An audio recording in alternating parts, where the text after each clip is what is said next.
All right, Shalom Israel. Welcome back to Sword of Truth class for Wednesday. It's good to see everybody live in person. Good to see everybody online as well. I know we have a lot to cover in a short amount of time, so I want to go ahead and get started. But first and foremost, shout out and shalom to Kalakab in Guatemala and his congregation in Atlanta, Central America, and Europe, and also California. And also, shout out and shalom to Brother Stream of Wisdom in Houston, Texas, which we'll be seeing soon in the Passover. Also, Rochester, New York. And also, we have Norfolk, Virginia. Can't wait to see all the brothers come down and celebrate again and unify. And that's kind of the motivation behind today's class. The topic of today's class is called A Beautiful Congregation is Unified. All right, so the topic of today's class is called A Beautiful Congregation is Unified. And the motivation behind the class is very simple. We'll start with the scripture that explains it, and then we'll get right into it. Good to see everybody online. Let's go ahead and read it. Start with the first verse. Ecclesiastes chapter 25, verse 1. Ecclesiastes chapter 25 and verse 1 reads, "In three things I was beautified, Go ahead. and stood up beautiful before the Most High and men." So it's three things that the Most High classifies as beautiful, or that things that we can do in front of the Most High that constitutes attractiveness to the Heavenly Father. What are they? Go ahead. The unity of brethren. What is beautiful in the eyes of the Most High? The unity of brethren. What's one thing we can do on earth that pleases the Father in heaven? The unity of brethren. It's not individualism. It's not individualites, but it's a body of Israelites. Not somebody that's off doing their own thing, isolated, but those that come together. When you come together with the congregation, that's attractive to the Most High. That's beautiful. We're giving the Most High something that he could esteem. Read on. The love of neighbor. And when we love our neighbors, read on. A man and a wife that agree together. And what do you call that? That's a happy marriage.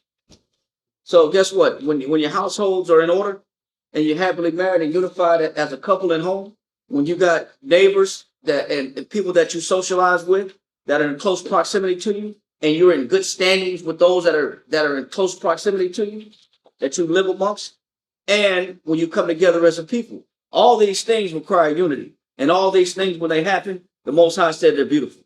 That's a wonderful thing. So that's the purpose and topic of this class.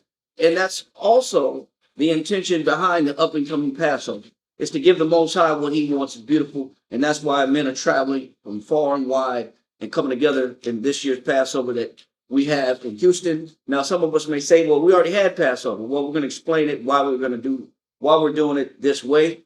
It's just no different than what was done in the scripture. All right, so next reader, let's go ahead and get 2 Chronicles chapter 30, verse 1 and 2.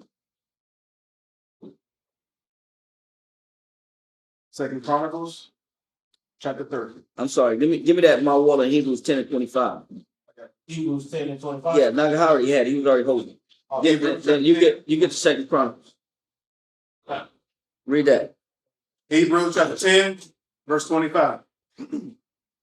Not forsaking the assembling of ourselves together. Because the Most High doesn't want us to not forsake, which means to withdraw from the assembling of what? Of ourselves together. Go ahead. As the manner of some is. Because some people don't want to come together. But that doesn't give the Most High his beauty.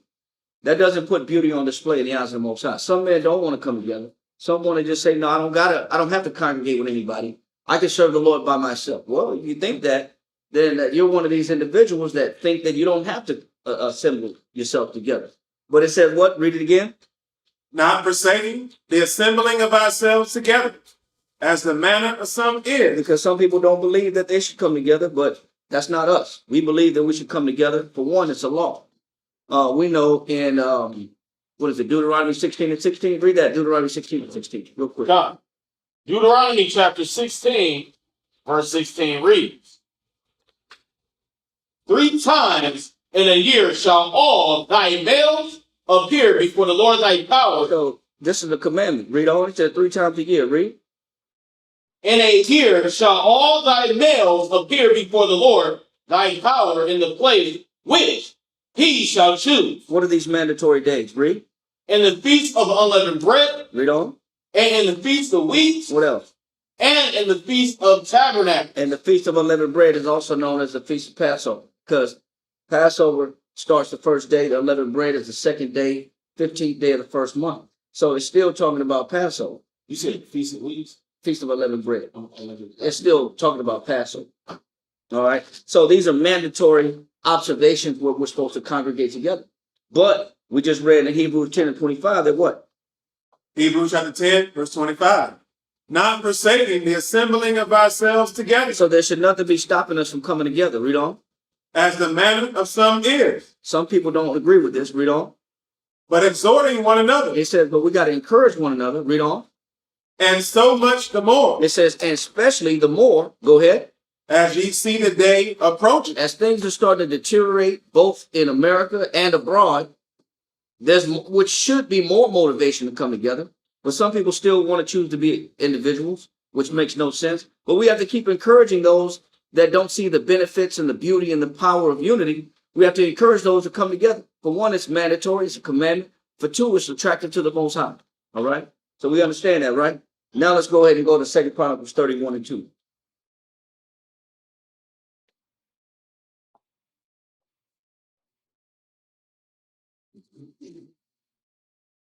Let's read that. 2 Chronicles chapter 31, verse 2. Read. And Hezekiah appointed the courses of the priests Go ahead. and the Levites after their portion, every man according to his service, the priests and Levites for burnt offerings. Hold on. You're in 2 Chronicles 30, verse 1 and 2? I thought you said 31 and 2. No. 30, verse 1 and 2. 30 and 1. Yes. And Hezekiah, We're talking about Hezekiah, though. Read. and Hezekiah sent to all Israel and Judah and wrote letters also to Ephraim and Manasseh, that they should come to the house of the Lord at Jerusalem. It says that letter went out with King Hezekiah that everybody, all the tribes, should come together where? At Jerusalem, Read. to keep the Passover. So what was Hezekiah doing? Hezekiah was instituting the law. But he said, listen, I want all the Israelites. Now keep in mind, during this time, Israel was fresh out of Assyrian captivity. So the Passover had not been implemented for a while. But what is he doing? He's reinstituting the worship of the Most High in celebration of us being pulled out of captivity and out of bondage by the hand of the Lord from our enemies, which we're wishing, praying, and hoping for the same thing today. So read on. God, end of verse 1, to keep the Passover unto the Lord power of Israel. For the king had taken counsel, and his princes, and all the congregation in Jerusalem, to keep the Passover in the second month. Now we know by law the Passover is not the second month. The Passover by law is the first month, 14th day. He says, but we got to do it on the fourth. We got to do it the second month. Now, is what Hezekiah doing? Is it accurate according to the law?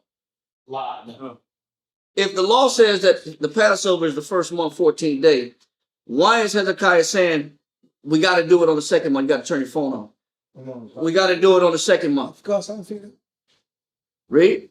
So, but what we have to do is we have to see his attempt is what should matter, not the exactness of the day. It's the intent behind the Passover, not the accuracy of it. Obviously, there had to be issues to where he had to postpone it and push it to the second month. Let's find out what it was. Read up a chapter and read verse 34. The chapter before 29. Okay. 2 Chronicles 29, 34. But the priests were too few. It said, but the priests were what? Too few. So he said the priests were too few. Why didn't he do it the first month and the 14th day? There weren't enough priests. The priests weren't ready. It was so what he said. The priests were too few to do what? Read. So that they could not slay all the burnt offerings. It was too many oxen that had to be slain.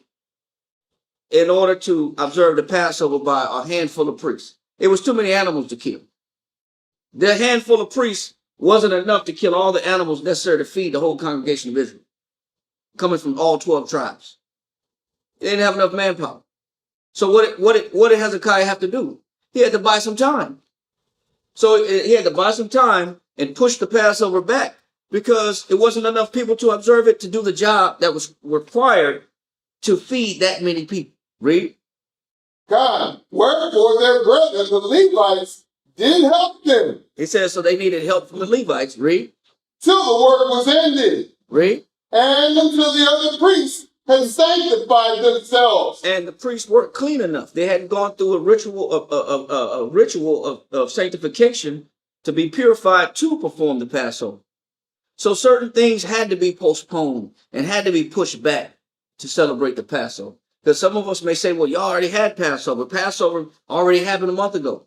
Or weeks back. Yeah, it did. But you know what? Why are we observing it this coming weekend? So that everybody can come. Because we want to see the brothers from Houston. We want to see the brothers from New York. We want to see the brothers from Rochester. We want to see the brothers from, and sisters, whoever can make it, that's coming from a far distance.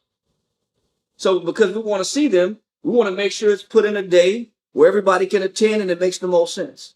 Because some people may be debating and saying, well, why are you guys still mentioning the Passover? Because the Passover was, calendar-wise, March 31st. Why are you guys still talking about the Passover? Because this is when we choose as a camp to celebrate the Passover, which makes sense for us, for our brothers and sisters that we worship with. The different season comes. The season has to come together. God. So it give them time. It give everybody time because it makes the most sense for us. It's an agreed upon time frame. So was Hezekiah accurate in the date? No. But did he still institute the worship of the Passover even though it hadn't been done in a long time? Yeah. So what's the intention behind it? So read on verse 2 one more time. God, verse 30 and verse 2, correct? Mm-hmm. For the king had taken counsels and his princes and all the congregation in Jerusalem to keep the Passover in the second month. He said to keep the Passover in the what? In the second month. Go ahead. For they could not keep it at that time. Because they couldn't keep it at the time. It just wasn't feasible to try to force a Passover just because it fell on the first day, 14th month, when it didn't make no sense. You didn't have enough priests to cut all the animals up. You didn't have enough priests that was ritually clean and sanctified. And then the distance of what it takes to travel to the Passover was too far. People needed time to get there. Read on. Matter of fact, it says that. Read on. God, number 3. Because the priests had not sanctified themselves sufficiently. Go ahead. Neither had the people gathered themselves together in Jerusalem. Because it takes time to travel. So were there adjustments made to the date? God. Was the date precise that Hezekiah was celebrating the Passover? Does the date have to be precise? What's the point about it? The point about it is the spirit and intention behind it. Are we unifying under Christ and the Most High?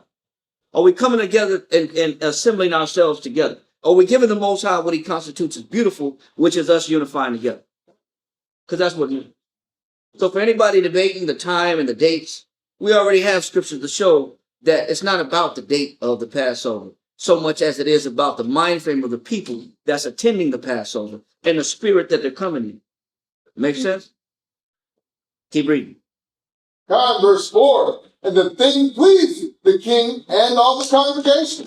And it made sense. So it pleased King Hezekiah and all the congregation. It bought everybody time. Read on. So they established a decree to make proclamation throughout all Israel. So they said, listen, so since we're going to make an adjustment, we're going to send this decree out, make this adjustment, and have the Passover this day. So just like us as a camp, Stream of Wisdom, just like us, Sword of Truth, we chose to have a Passover where we can all come together and it makes sense. And we will be doing that this weekend coming up. So I know, me personally, I know that we may have class on Friday. I won't be teaching class until next weekend, until after the Passover that we choose to celebrate at this time. But I want to kind of get through this class because it is about the mentality that we come in. It's about the mentality that we come in and where are we at mindfully in our conscience serving the Most High as we come together. Read on. God, So they established a decree to make proclamation throughout all Israel, from Beersheba even to Dan, that they should come to keep the Passover unto the Lord power of Israel at Jerusalem. Go ahead. For they had not done it of a long time. It said they had not done it for when? Of a long time. Because they had just came out of captivity. A lot of us are still fresh out of captivity. A lot of us that are new to our understanding of us being Israelites, coming out of whether it's religion or just coming out of the world or coming out of an American mind frame. We didn't even know we had to observe Passover. We've been celebrating Christmas and Thanksgiving and all these man-made holidays all of our lives, or these pagan holidays all of our lives. So he said they were also coming out of captivity, out of Assyrian captivity. So the Passover was something that had to be reinstituted and had to be retaught and had to be retrained and serviced again. Read on. For they had not done it of a long time in such sort as it was written. It says that they have not done it in a long time in such sort as it was written. So this is about reinstituting what the Most High had commanded, and this is exactly what Hezekiah is doing. Although the date and the time was not per se spot on by law, it didn't matter. It was about the intention, giving the Most High what he constitutes as beautiful and attractive, which is us coming together. That's the point. So it's not meant to be missed. It's meant to be celebrated, and it's a celebration of the Most High previously pulling us out of captivity from the hand of our enemy back in Egypt. It's very symbolic, all right? And it also shows you the mighty hand of the Most High and the favor that he has towards his people and his children, that he don't forget us, all right? So what verse you on right now? That was the end of 5, sir. Read verse 6. Verse 6. Yes, sir. So the post went with the letters from the king and his princes throughout all Israel and Judah. Go ahead. And according to the commandment of the king, saying, ye children of Israel. It says, so well, he says, listen, when this commandment went out, this order went out, this decree went out, he says, this is what Hezekiah's expectation was in the observance of the Passover. Read. Ye children of Israel, turn again unto the Lord power of Abraham. What is the intention behind Passover? Turn again unto the Lord power of Abraham, Isaac, and Israel. So as we celebrate this Passover, what mind frame are we coming in? Turn again unto the Lord power of Abraham. So as we celebrate and put these beautiful garments on, and we eat this illustrious lamb, this wonderful lamb, and this and see the new developments and growth of family and brothers and women and sisters and children. We're coming also in the mind frame of I'm giving myself back to the Most High. I'm turning myself back to the Father. Read on. And he will return to the remnant of you. And if I turn myself back to the Most High, then also I should know that if I come in the right spirit, the Most High will return back to me. So this is about renewing and reestablishing bonds and relationships with the Father. And that's the mentality that he's urging the people to come to Passover in. It's about the resurgence and renewing of your relationship with the Heavenly Father.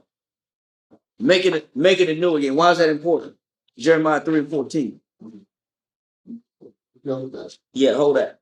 Hold it, okay. Yeah, no, let me see. It wasn't done. No, hold it. No problem. Now, Jeremiah chapter 3, verse 14 reads. Yep.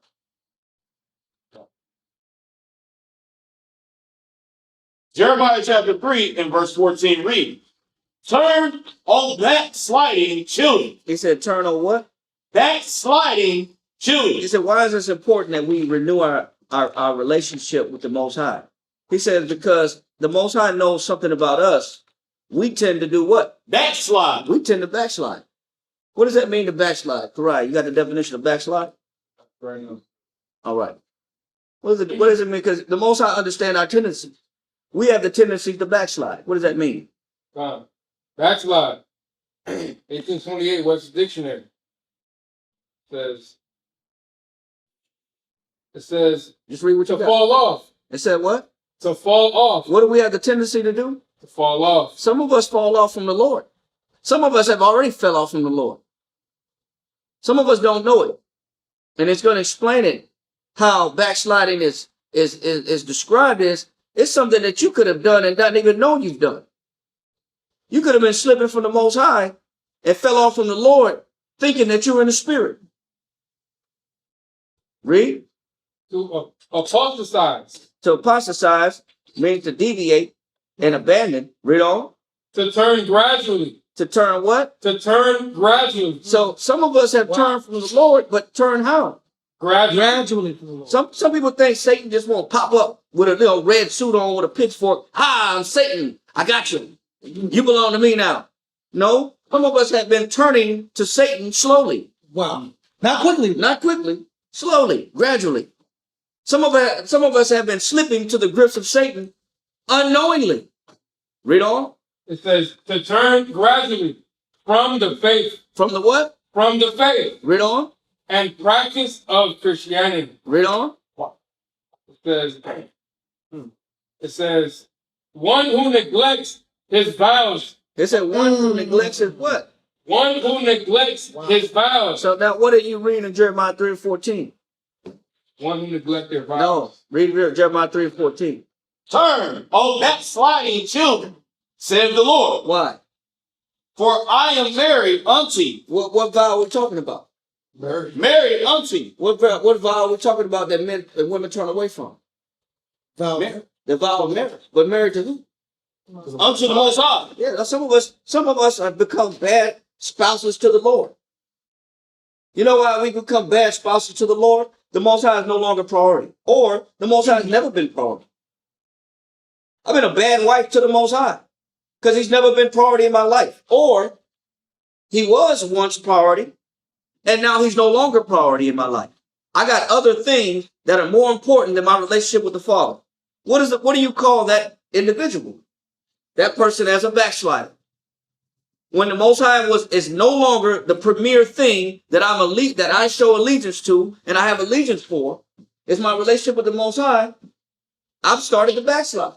The evidence is already explaining the attributes and behavior of a backslider. I'm no longer committed to my marriage to the Father. And the Most High knows that we tend to backslide. So it's perfect in this opportunity of Passover is so that you can help renew your marriage vows and your relationship vows with the Lord. It's not just only about us coming together, but it's also about me reinstituting this relationship that I have a responsibility for that I may have slid away from because I no longer have the Most High's priority. Some of us even question even whether we should attend the Passover. That's how far we backslide. Or we say, well, you know what? I got other things planned. Whoa. What kind of wife are you? That's like a husband saying, are you coming home tonight? No. Think about it. No, I thought about it. I'll let you know. I have plans. I'll let you know. I gotta see what I got going on. God. Hey, you gonna cook, clean? You got the kids? Listen. I'm gonna get back with you. Give me a few minutes. I'm gonna call you. I'm gonna let you know while I'll be at the house tonight. Oh, I thought it was about the marriage, about the family. What about the family? Listen, I'm busy. Are you busy for the family? Too busy. I'm too busy. I got things going on, man. That's how we treat the Most High. Yeah. That's how we treat them. And you know what's so crazy? You don't even know you treat the Most High this way. That's why I said backsliding is gradual. It's not guaranteed that you know exactly how far you slid from the Lord. We just slide from the Lord, not knowing it. And the evidence is how we look at it. It's how we look at the Passover. Like we picking flowers. Maybe, maybe not. Maybe, maybe not. Maybe I love the Lord. Maybe not. Until I ain't got no more flower petals left. I guess it's not. I don't know. That's how we look at the Most High. I think about coming to I think about serving him. I don't know if I should. What kind of husband are you? What kind of wife are you to the Most High?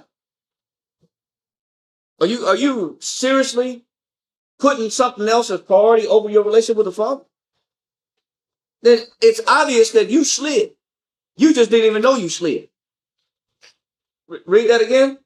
Jeremiah chapter 3 and verse 14 reads, Turn, O backsliding Give children. me that definition again, right? Con. Even a regular, you might have an advanced 1820. Even regular 1828. I got backsliding. Go ahead. It says, one who neglects his vows of obedience and falls into sin. And falls into what? And falls into sin. Let me get a definition of backsliding. Because what else you got? It says the act of apostatizing from faith or practice. It says, yes, to apostatize, to turn gradually from faith and practice of Christianity, right? Or Christian duties, right? Con.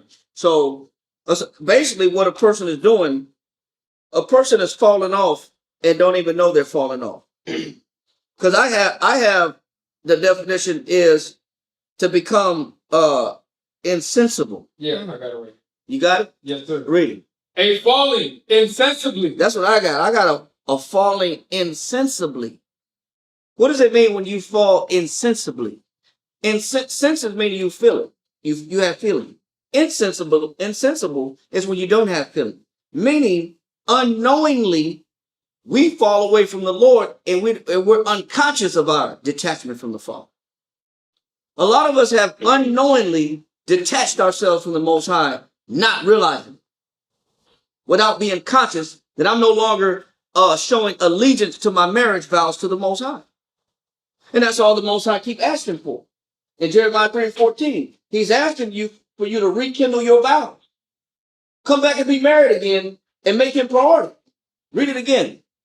Jeremiah chapter 3 and verse 14 reads, turn, O backsliding children, saith the Lord, for I am married unto you. And that to be insensible, go ahead, Kariah. It says a falling insensibly from religion into sin or idolatry. It says insensible meaning it cannot be felt or perceived. How many of us have backslid from the Lord and not even realize it? You know how easy it is to fall away from the Lord and where the Lord is not priority in your life? And you don't even know that you were married. Some of us don't even know we was in a marriage. Some of us don't even know we were married to a guy. You didn't even know you was married. How a person operate that think they're single? Loose. I'm a free spirit. I'm a free bird. I'm on the free market. I'm down for whatever. Oh, you're down for whatever, and anything goes because you think you're single. A lot of us, that's how a single person operates. That's why it says they fall into idolatry. They fall into idolatry, and what else, Kariah? It says a falling insensibly from religion into sin or idolatry. Yeah, because I think I'm free. I think I'm a free spirit. The market is open. I'm a free agent. I'm down for whatever. Yeah. You didn't know you was married to the Most High? So what about the vows that the Most High made with Abraham, Isaac, and Jacob? He kept his promises. That's why we're still here today. Because the Most High keep his vows. Was it first example? We feel like we got a shot at life. We got a bad deck of cards in life. But we don't still, I mean, the Most High really a bad deck of cards. We bad. Yeah. So to speak. We should accept what Most High's giving us. But it's kind of like, we kind of have this mindset. Well, because I didn't get my cake sliced the exact way I want to slice or what I want exactly. Let me not be mindful of the Lord. You know, what kind of ingratitude would that be? I met a brother today that said he did a lot of prison time. He said he did a lot of prison time. And when he got out, he got married. Got on his feet. And he said, man, we got a big old house. And I made a mistake. He said, I told my wife I didn't want to be married no more. Man, you've been in prison for a long time, first and foremost. You've been around a bunch of hard legs. And the Most High got you on your feet. Let you get out on your feet. You're a free man. You got somebody that loves you. You're not in a cell. You're not in a 5x8 cell. You're not sleeping on a hard iron bed with a sheet and some community underwear community underwear and t-shirts, community flip-flops, and a community jumpsuit. And you got a wife that's willing to serve you. And then you come back and tell her you don't want to be married, you're not sure. He said, man, I admit I made a mistake. I said, man. I said, yeah, I would say so. I said, was there any infidelity? He said, no. I just didn't want to be married no more. Well, how the hell you fall out of love then? How the hell you get committed to a woman that's been holding you down since you stepped out of prison, and now you don't know about the relationship no more? Now you're uncertain if you want to be married. What? What kind of appreciation is this? What type of ingratitude is this? I said, you know what? There's always room for reconciliation, according to 1 Corinthians chapter 7. Are you reconciled? He said, you know what? I am. He said, I admit it. It was all my fault. That's what he told me today. It's all my fault. I made a mistake. I told her I didn't want to be married no more. He said, that was on me. He said, now I'm in this big old house by myself. So you went from a prison cell to now to where nobody loves you. And now you're in a big old house by yourself. Because in his mind, he said, I don't want to be married. He's detached. And he had to rethink again. Man, I'm tripping. Let me fix myself. Let me fix my situation. He said, man, you know what? I wasn't going to come by here today, but I'm glad I came by here today because this conversation makes sense. I need to reconcile and I need to be patient because it was my fault that I detached from the marriage. He said it was my fault. If we do it to a person, what makes us think we're not going to do it to the Most High? Come on.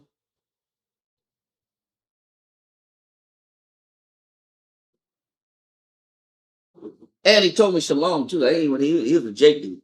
He told me he didn't know what's going on. He said shalom. He said shalom. I said shalom. Shalom to you too, brother. He was a Jake cat. That's a crazy guy. Said shalom to me. He didn't understand that. He understood something? When he was leaving, or when when he was leaving. No, when he was leaving, he said shalom. He told me shalom. I just thought that was funny. But anyway, that's how this world. This is what Matthew Henry said. Matthew Henry says he calls this a sin against the second table. I'll explain what he means by this. He says, for how can we think that those will be true to their neighbor that are false to their God? Perfect statement. I'll read it again. He said, Matthew Henry calls this a sin against the second table. He says, for how can we think that those will be true to their neighbor that are false to their God? What does he mean by that? Your relationship reflects how you treat your neighbor. It's how you look at the Most High. Right. So in order for this man to say I fell out of love with his wife, he really fell out of love with who? With the Most High. Because he that despises man despises not man, but who? With the Most High. So did he really fall out of love with the wife? Or did he first have already detached from the Most High? So him falling out of love with his wife was just secondary to him already falling out of love with the Most High. So it's to be expected that if I can fall out of love with the person I'm married to, that I made a vow and a commitment to, that I've also backslid from the Lord. Truthfully, I backslid from the Lord first, then I backslid to the people I'm married to. Yes, sir. Because he also looks at that marriage as lasting forever. Right. You can't just break away from that marriage. Once you break away from that marriage, you already gonna win against the Most High, because the Most High's purpose for you to be with that individual was eternal. Exactly. So he's saying that our relationship with the Most High must be intact, right? Must remain intact. Yeah. It's got to stay connected. So when the Most High says turn again, this is why when we come to the Passover, this is why it's such a great opportunity to recommit back to the Father. Because a lot of us have already slid from the Most High, some of us knowingly and some of us unknowingly. And that's dangerous. That's dangerous to not know that I've slid from the Most High. But the Most High knows our tendency. He knows what we're capable of, and that we could lose the affection that we have for him. Well, he's no longer priority. And that's what that's a perfect opportunity this coming week to come to the Passover with the mind frame of, let me rekindle my relationship with the Most High in Christ, and let me restore my relationship with my people, and give the Most High what he constitutes as beautiful, right? So let that go. Finish that, Karai, and that last definition. God, backsliding. It says the act of apostatizing from faith or practice. It says the act of apostatizing from faith or practice. That's why it's so important. 2 Corinthians 13:5. Get that. 2 Corinthians 13:5. Examine yourselves. That's why it's important to do what? Examine yourselves. That's why it's important to do what? Examine yourselves. Read on. Whether ye be in the faith. That's why it's important for you to constantly examine what? Yourselves. Why? Whether ye be in the faith. Because some of us have deviated and detached from the faith. Unknowingly, we become insensible without consciousness that the Most High is no longer priority in my life. Or he was priority and that he's no longer priority. And I fell out of love with the Most High. He's not my number one. He's not the apple of my eye. Like he said we are to him. Or David said the Most High is to him. He's the number one thing and the most important thing in his life. So he says, you got to examine yourself to see if you're holding on to your vows, your marriage vows, whether you're sustaining your commitment to the Most High and you're retaining your first love and that first zeal and that first fire that you had when you found out the Most High had his hands on you. And the Most High was speaking to you.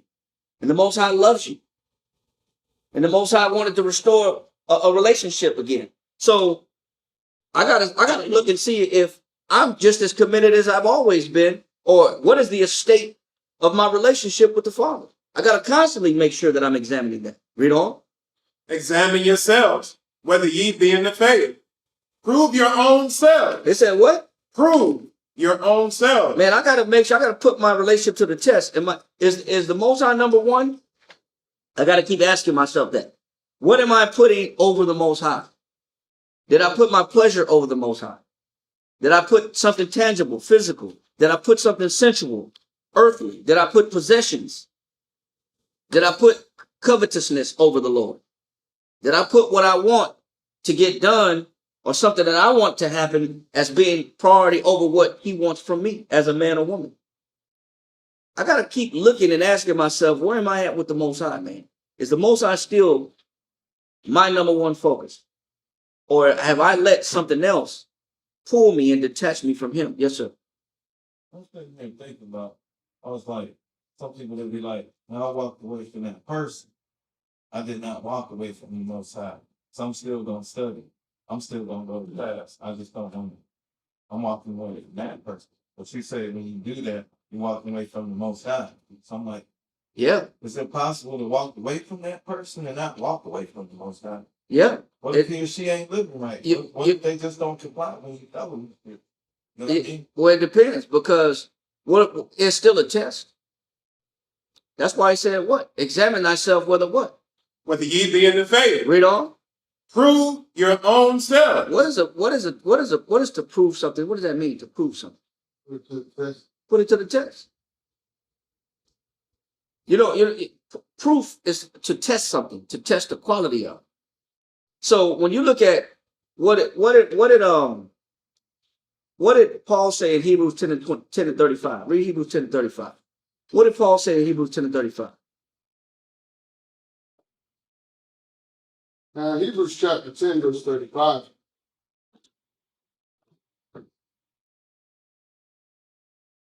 Read that. Cast not away, therefore, your confidence, which has great recompense of reward. No, that's not what I want. I want where he says, who shall separate me from the love of the Most High? Yeah. Is it 8? Romans 8 and what? 38. Read that.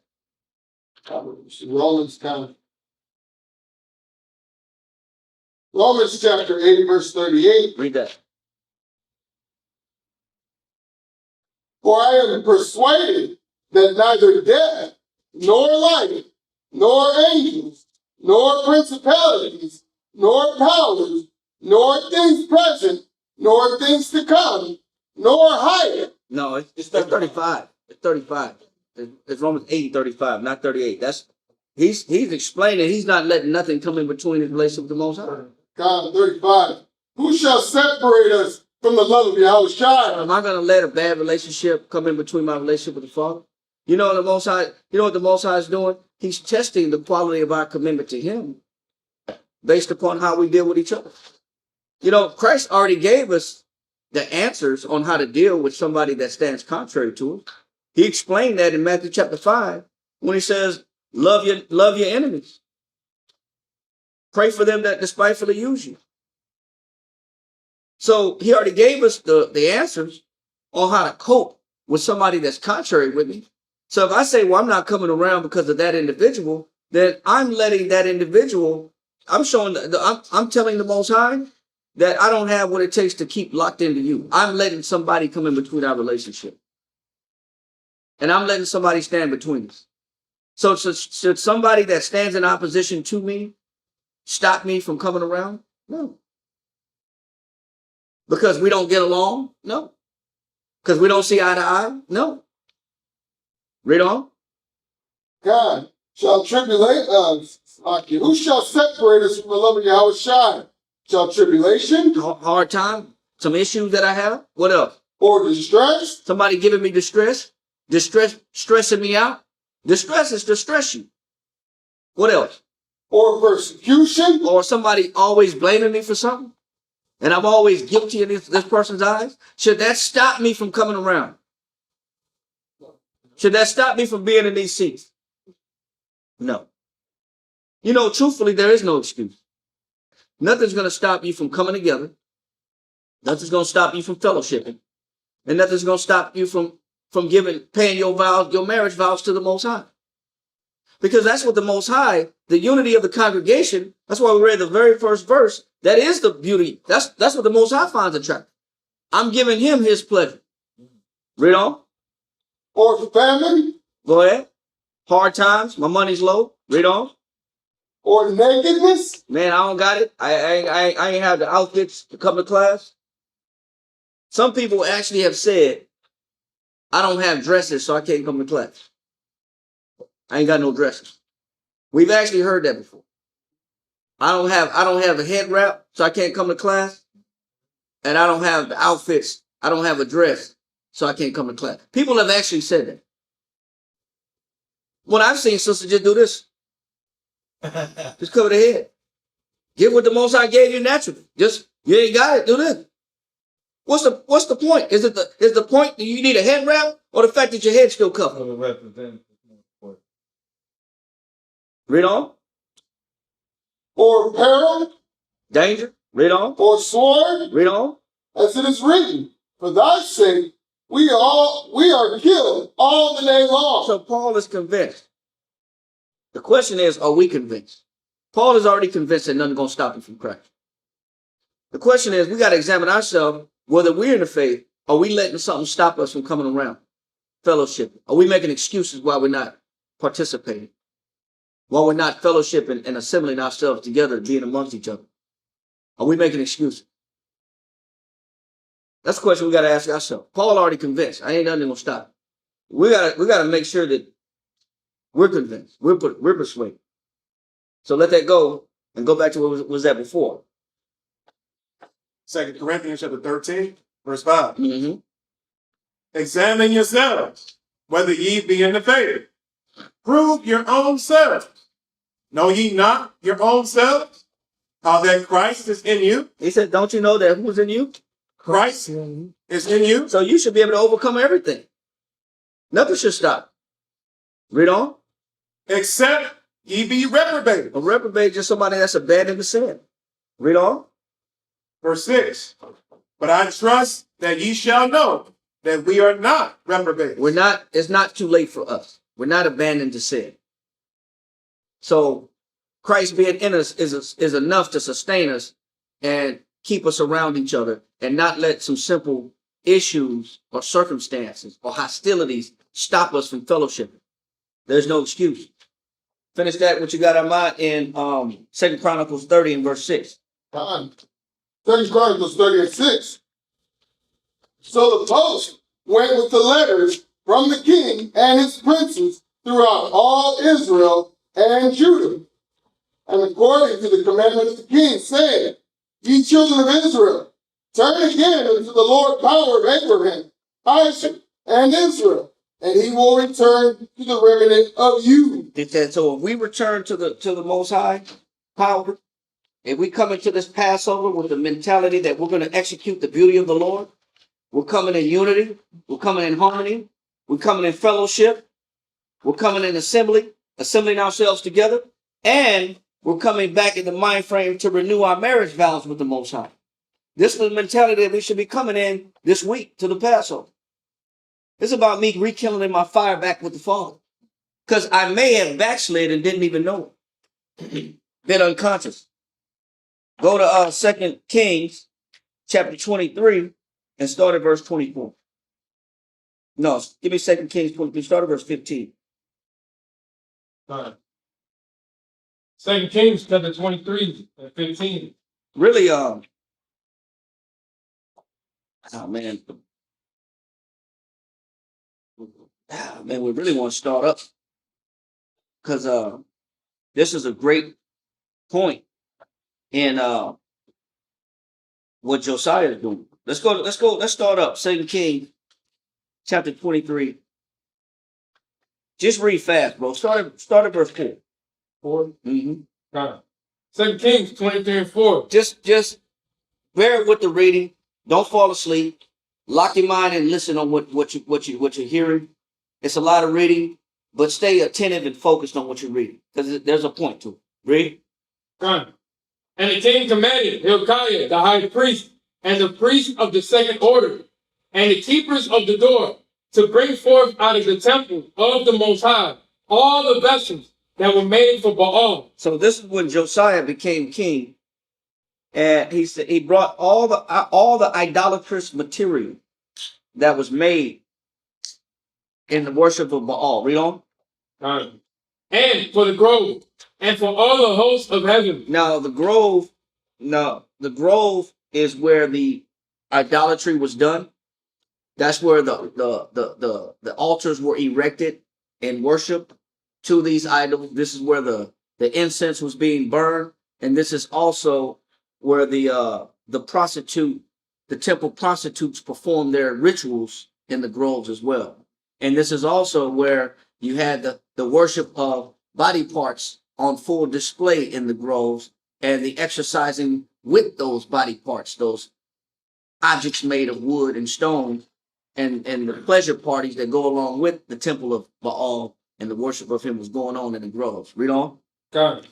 It says, and he burned them without Jerusalem in the fields of Kidron. Go ahead. And carried the ashes of them unto Bethel. And he put down the idolatrous priest. So this is Josiah. He's cleaning house. So this is something that we should all be doing before we come to the Passover. We should be cleaning our houses. We should be finding out what is a reflection of an example of me backsliding that I've put in as a priority, or I put as a premier thing in front of the Most High that I may have in my house. Read on. And he put down the idolatrous priest, whom the kings of Judah have ordained to burn incense in the high places in the cities of Judah. He said some of them were burning incense. Now, all incense are not frankincense and myrrh. When you read in Isaiah, they're not burning frankincense and myrrh, and also in Ezekiel, they're not burning frankincense and myrrh. What they're burning is entheogens. They're burning strange incense. They're hotboxing. They're using what's called a aquabar and a kabar, which is an incense burner, and they're hotboxing the room. And what do we do today when people hotbox? They're fumigating the room with a particular piece that fumigates certain entheogens. Like kind of a bong effect. Yeah, it's like a massive bong that chokes everybody out, that fumigates the whole room. This wasn't about burning no frankincense and myrrh. When you talk about they burning incense, this is Judah and Israel's favorite pastime in today's market. Yeah. Read.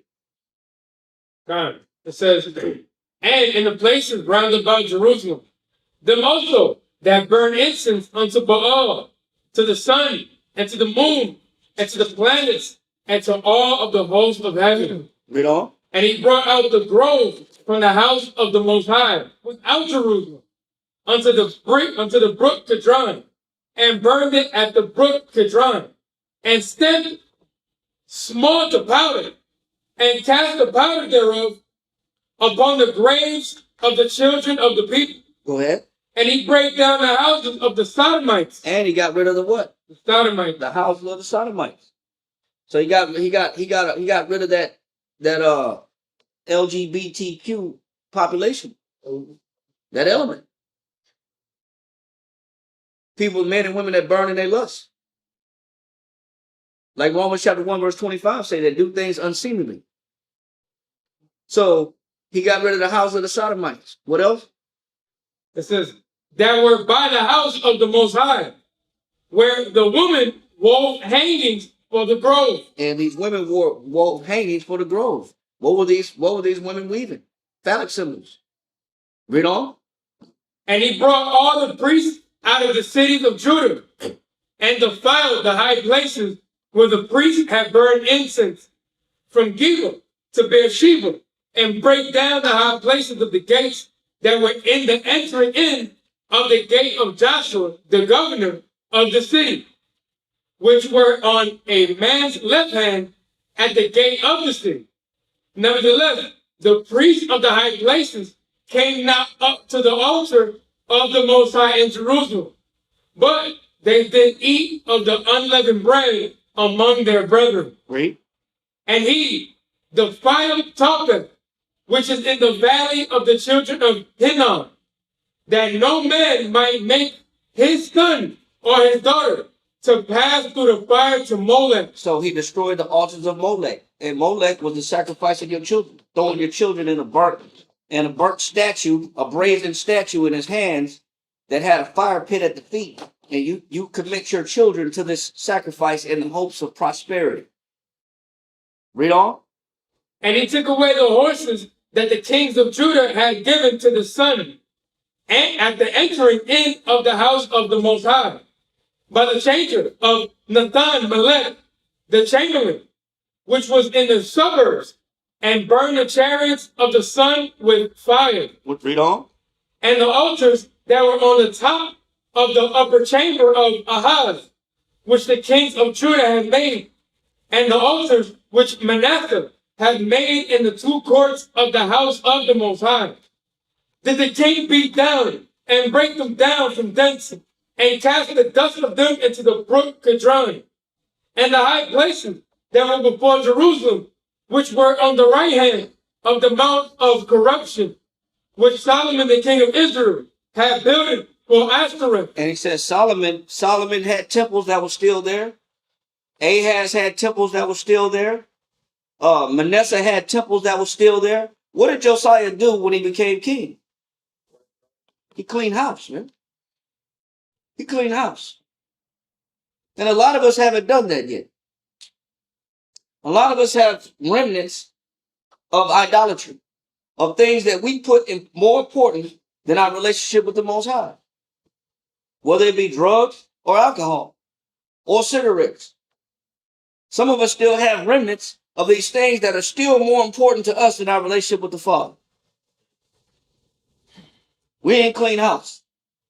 But when Josiah became king, he rooted out all evidence of idolatry.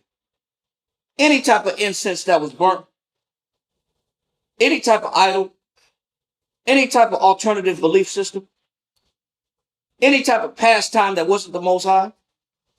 Read on. God. It says, which Solomon, the king of Israel, had built it for Ashtoreth. And there's nothing wrong with alcohol. But our people have a problem with moderation and the self-control of it. Read on. It says, the abomination of the Zidonians, and for Chamash, the abomination of the Moabites, and for Milcom, the abomination of the children of Ammon, did the king defile. He said, so there was evidences of every single belief system in that area, near and around Jerusalem, that still survived.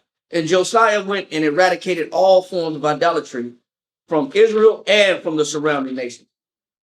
He's cleaning house, man. Because he cares more about his relationship with the Most High than he cares about what people prefer. The preferences of the people don't make no differences to him. What's more important is I'm trying to reestablish my relationship with the Father. Let me make sure that I root out all things that have taken my focus and was a distraction to me, that I should never been observing in the first place. Read on. What verse you want? 14. Read. And he brake in pieces the images, and cut down the groves, and filled their places with the bones of men. He says, and he filled their places with what? With the bones of men. Go ahead. Moreover, the altar that was Bethel, and the high place which Jeroboam, the son of Nebat, who made Israel to sin. Man, you had evidences from every single king before him that was still surviving and people were still worshiping. And he stamped out all of them. Read on. Which Jeroboam, the son of Nebat, who made Israel to sin, had made both that altar and the high place.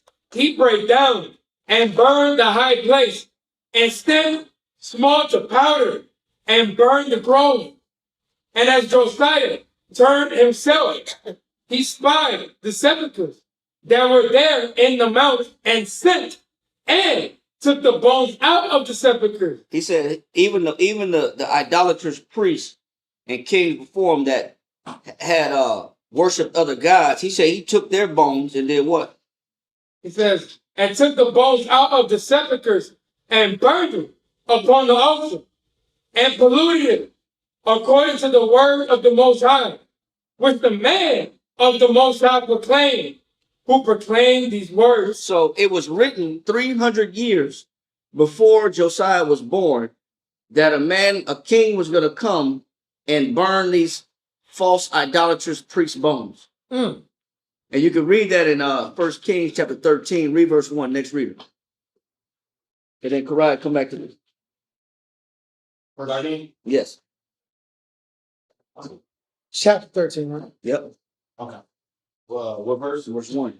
Come. 1 Kings chapter 13 and verse 1 reads, And behold, there came a man of the Most High out of Judah by the word of the Lord unto Bethel. And Jeroboam stood by the altar to burn incense.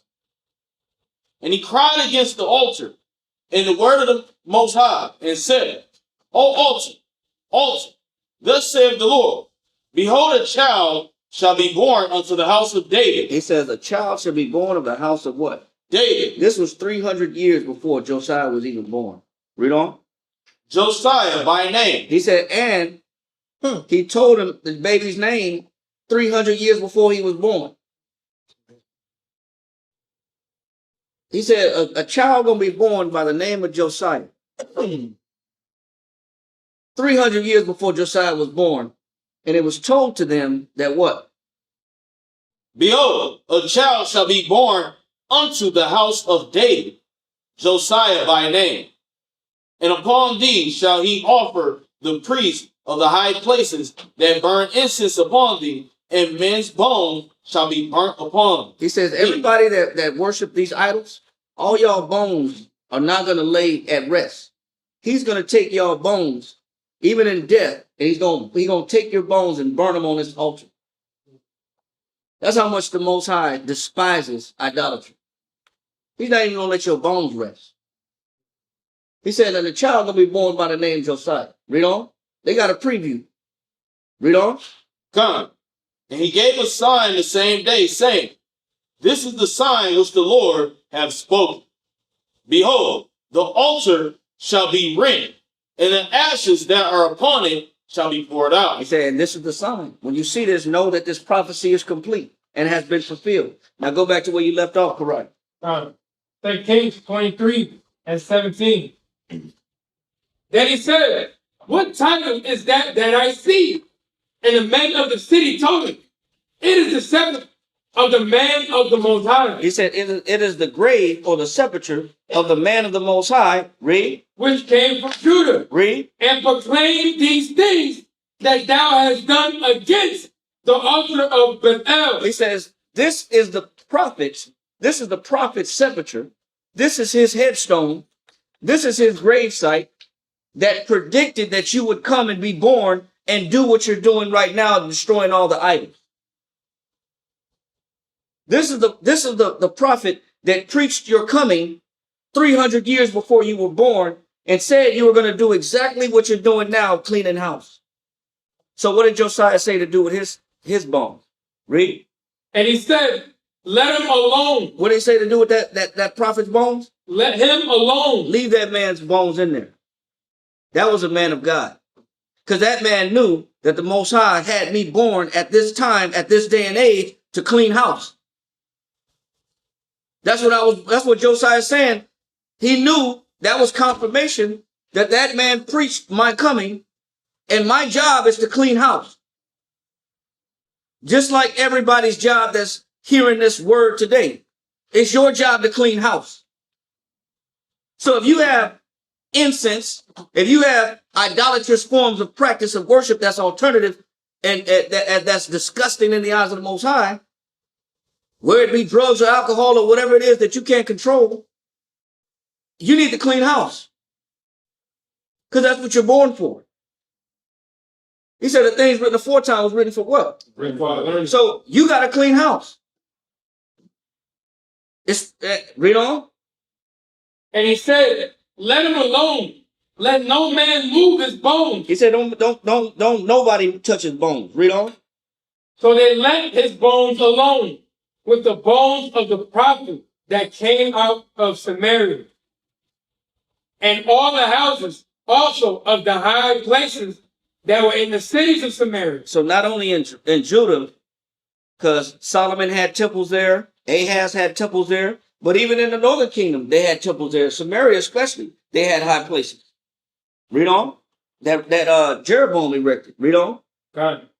And all the houses also of the high places that were in the cities of Samaria, which the kings of Israel had made to provoke the Most High to anger, Josiah took away, and did to them according to all the acts that he had done in Bethel.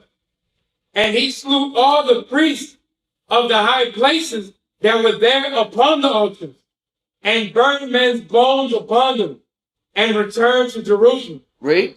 And the king commanded all the people, saying, keep the Passover. And he said, what after he cleaned house? What did Josiah say after he cleaned house? Keep the Passover. So what are we supposed to do before we get to this Passover? Keep the Passover. No. You got to clean your house. This ain't about just, you don't come to this Passover if you ain't clean house. If you ain't got rid of your idolatry. If you haven't got to your alternative forms of belief systems. If you haven't eliminated your connection to whatever deities that you think is priority in your life that's not the Most High. Before he said, keep the Passover, he cleaned house first. Then he said, let's keep this Passover now. Read. Keep the Passover unto the Most High your power, as it is written in the book of this covenant. Read.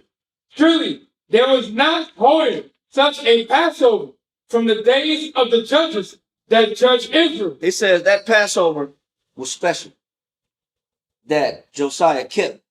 Why was that Passover special? Because it was purified. Because it was sanctified. Because every form of idolatry was wiped away. And he reinstituted an observance that not had been observed that way in a long time. With the entire nation of Israel. He said there was no other Passover like it. Read on. Nor in all the days of the kings of Israel, nor of the kings of Judah, but in the 18th year of King Josiah, wherein this Passover was holding to the Most High in Jerusalem.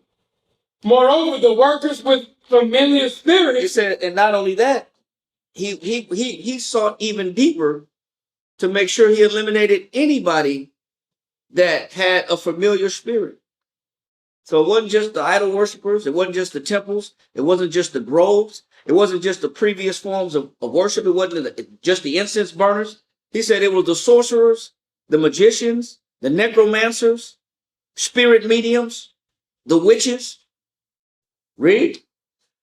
Moreover, the workers of, it says, the workers with familiar spirits, and the wizards, and the images, and the idols, and all the abominations that were spied in the land of Judah and in Jerusalem, did Josiah put away, that he might perform the words of the law, which were written in the book that Hilkiah the priest found in the house of the Most High. Remember, they didn't even know about the Passover. They found the law and found out they had to serve the Passover. That's how much of the institution of the Most High had been wiped away. That's how supreme idolatry had become. Well, that backsliding. God. They didn't even know that they were supposed to be observing the Passover. Idolatry had ran rampant. Once Josiah was born, the priest came and said, man, we found this book. You know, it had dust on it. Yep. Then he said, well, read it. Then he found out what they were supposed to be doing. Then they found out their obligation to the Most High. Just like we didn't know our obligation to the Most High until we came in His truth. And the multitude of things we were given to in the world prior to having this knowledge. We didn't know either. Read on.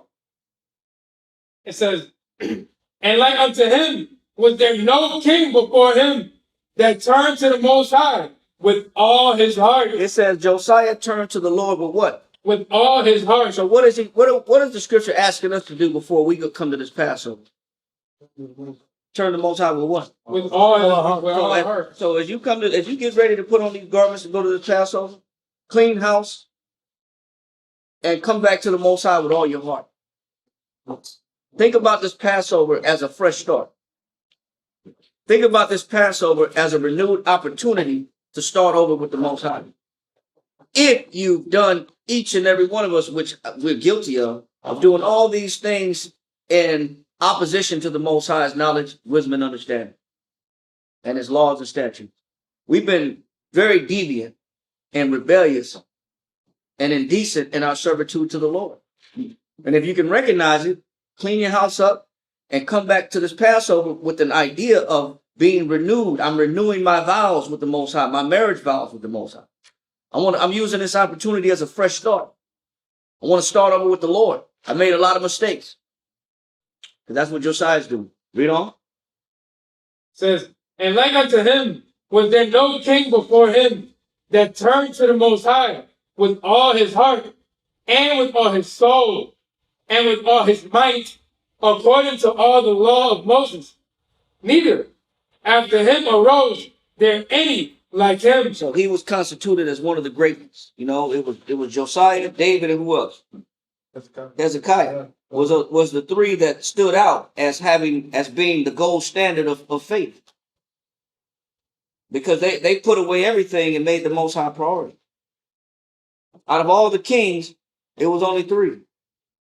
There's like 46 kings or something like that. When you add up both the northern kingdom and the southern kingdom of Judah, there was like 46 kings, something like that. It was like 27 on each side, 25 and 23 or something like that on each side. And out of all the kings, only 3 of them stood out to the Most High because these 3 were the gold standard. Because look at what they did. They're the ones who gave the Most High their all. It's not many people that do that. So this Passover is a great opportunity. Read on. God says, notwithstanding, the Most High turned not. I'll say, hold on. Stop right there. That's the verse. What verse is that? 25? 26, right? Go back to 2 Chronicles chapter 30. You was in verse 6, right? Am I? I finished. Yes, read 7 and 8. Again? No, read 7 and 8. Verse 7. Let everybody get it. Chronicles 30 and 7, yes, sir. 2 Chronicles 37. 30 and verse 7. Yes, sir.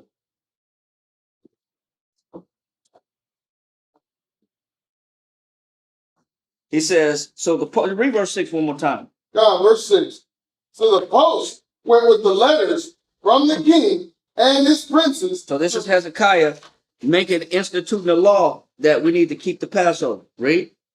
Throughout all Israel and Judah, and according to the commandment of the king, saying, Ye children of Israel, turn again unto the Lord power of Abraham, Isaac, and Israel, and he will return to the remnant of you. If you return to the Most High, he'll return to you. We just read to the degree that Josiah returned back to the Most High once he found the law hidden in some corner of the temple. He said he turned back to the Most High with all his heart, all his might, and all his strength, and all his soul. So Hezekiah is saying the same thing. Turn back to the Most High with all your strength, all your might, and all your spirit. Read on. And he will return to the remnant of you that are escaped out of the hand of the kings of Assyria. And be not you like your fathers. He said, and don't be like your fathers. Read on. And like your brethren. He said, and don't be like your fathers, and don't be like your brethren. What is he referring to when he says, don't be like your father, and don't be like your brethren? What attribute did the forefathers, not the patriarchs, but the predecessors of Israel, what attribute did they have that stood out, that angered the Most High? Backsliding. And what else? Read. Which trespassed against the Lord power of their fathers, who therefore gave them up. Nope. Yes, keep reading. Who therefore gave them up to desolation, as ye see. So they gave themselves to backsliding, and what else? Read on. Now be ye not stiff-necked. And they were also what? Stiff-necked. So what does it mean to be stiff-necked? Stubborn. Rebellious. He said, don't be stiff-necked. So remember what Josiah did, right?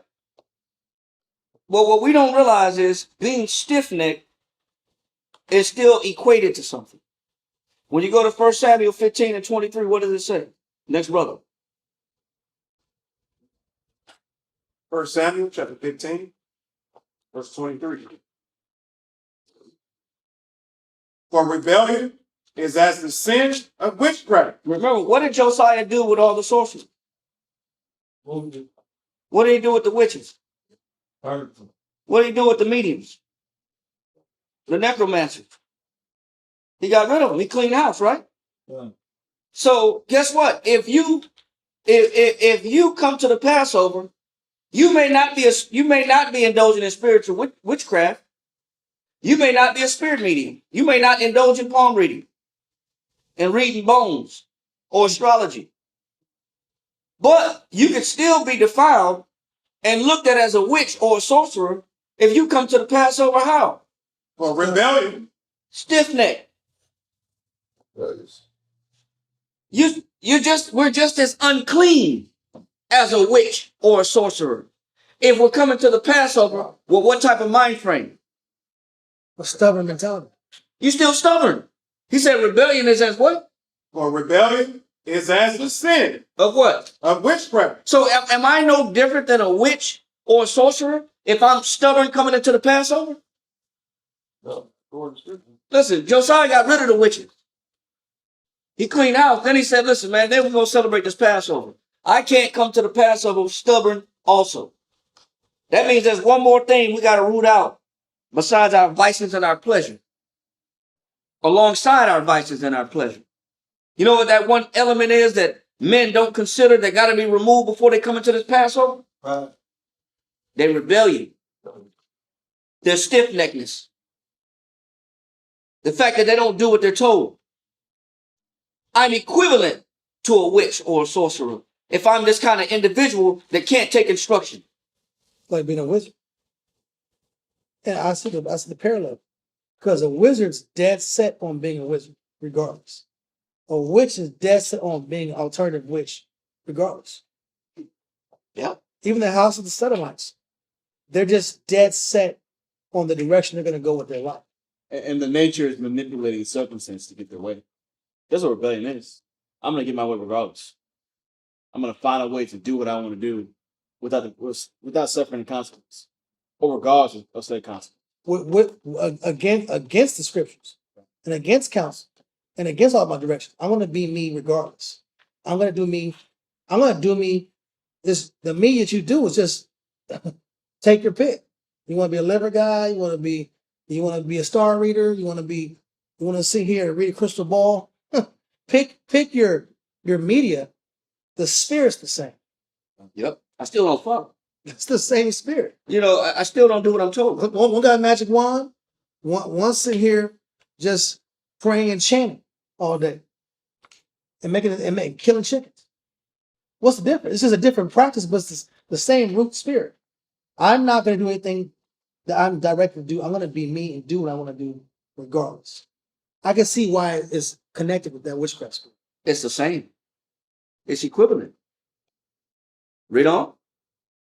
For rebellion is as the sin of witchcraft, and stubbornness is as iniquity and idolatry. So what's the difference from those that worship in groves, burning incense to Molech, burning incense to Chaun, burning incense to Ashtoreth, burning incense to Baal?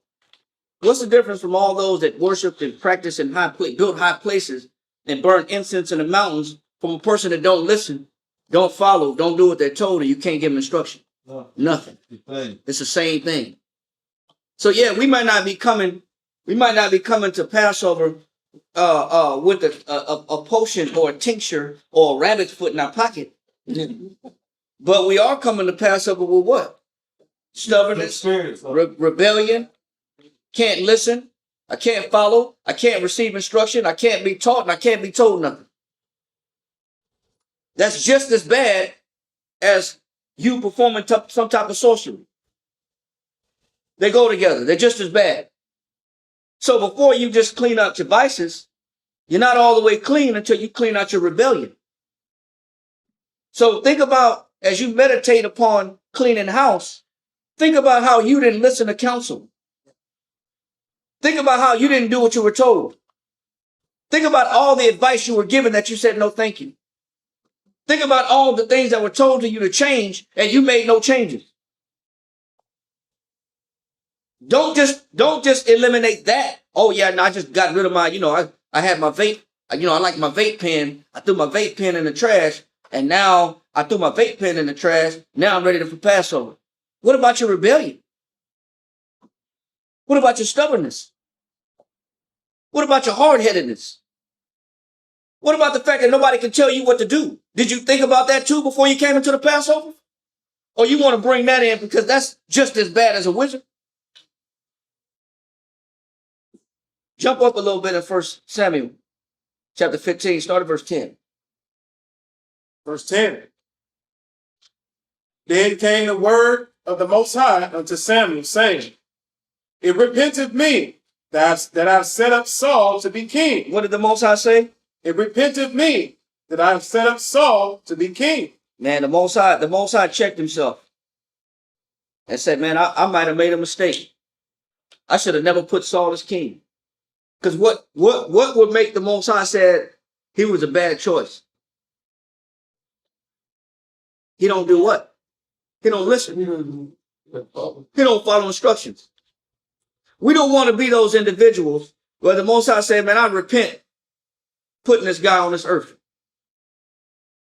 Or I repent putting this sister on this earth. Or doing all the things that I've done for this person. Because they just don't follow. They're hard-headed and stiff-necked. They're equivalent to a sorcerer or a witch. Read. It repenteth me that I have set up Saul to be king. For he has turned back from following me. He don't follow him. Think about the things that you didn't follow coming into this Passover and ask yourself, have you been stiff-necked? And as you meditate on that, reconsider coming into this Passover with a fresh mind frame that you're willing to be instructed. I'm willing to listen. Don't just root out the vices. Read on. and have not performed my commandments. And it grieved Samuel, and he cried unto the Most High all night. It said that hurt Samuel's heart because Samuel groomed Saul, anointed him king, and it hurt his feelings. He said he cried all night when the Most High told him that. But the Most High said, man, this man don't listen. You can cry. You can cry all you want. This is a hard-headed man. This man don't do what he told. You might want to save a couple of them tears. Read. Verse 12. And when Samuel rose early to meet Saul in the morning, it was told Samuel, saying, Saul came to Carmel. He said, man, this man been all over the place. Read on. And behold, he set him up a place. Now, I don't know if this is true, but when he said he set him up a place, is some historians say Saul erected a statue of himself. I don't know if that's true or not, but ain't no telling. They say that in Spanish? What does it say? So aquí se levanta un monumento. So like he erected like a monument. There you have it. Yeah, read it one more time. En español. Es verse, what was it? Versículo 12. Madruga luego Samuel para ir a encontrar a Saúl por la mañana. Y fue dado aviso a Samuel diciendo, Saúl ha venido a Carmel. Y aquí se levanta un monumento. Y dio la vuelta y pasa adelante y descendió a guiar. Well, there you have it. In English, some things don't translate, but in español, that's the Reina Valera. Yeah. Hey, bro. Se dice lo mismo. Then he set up a monument of himself to show you where this man's mind was at. He was on. That's how headstrong this man was.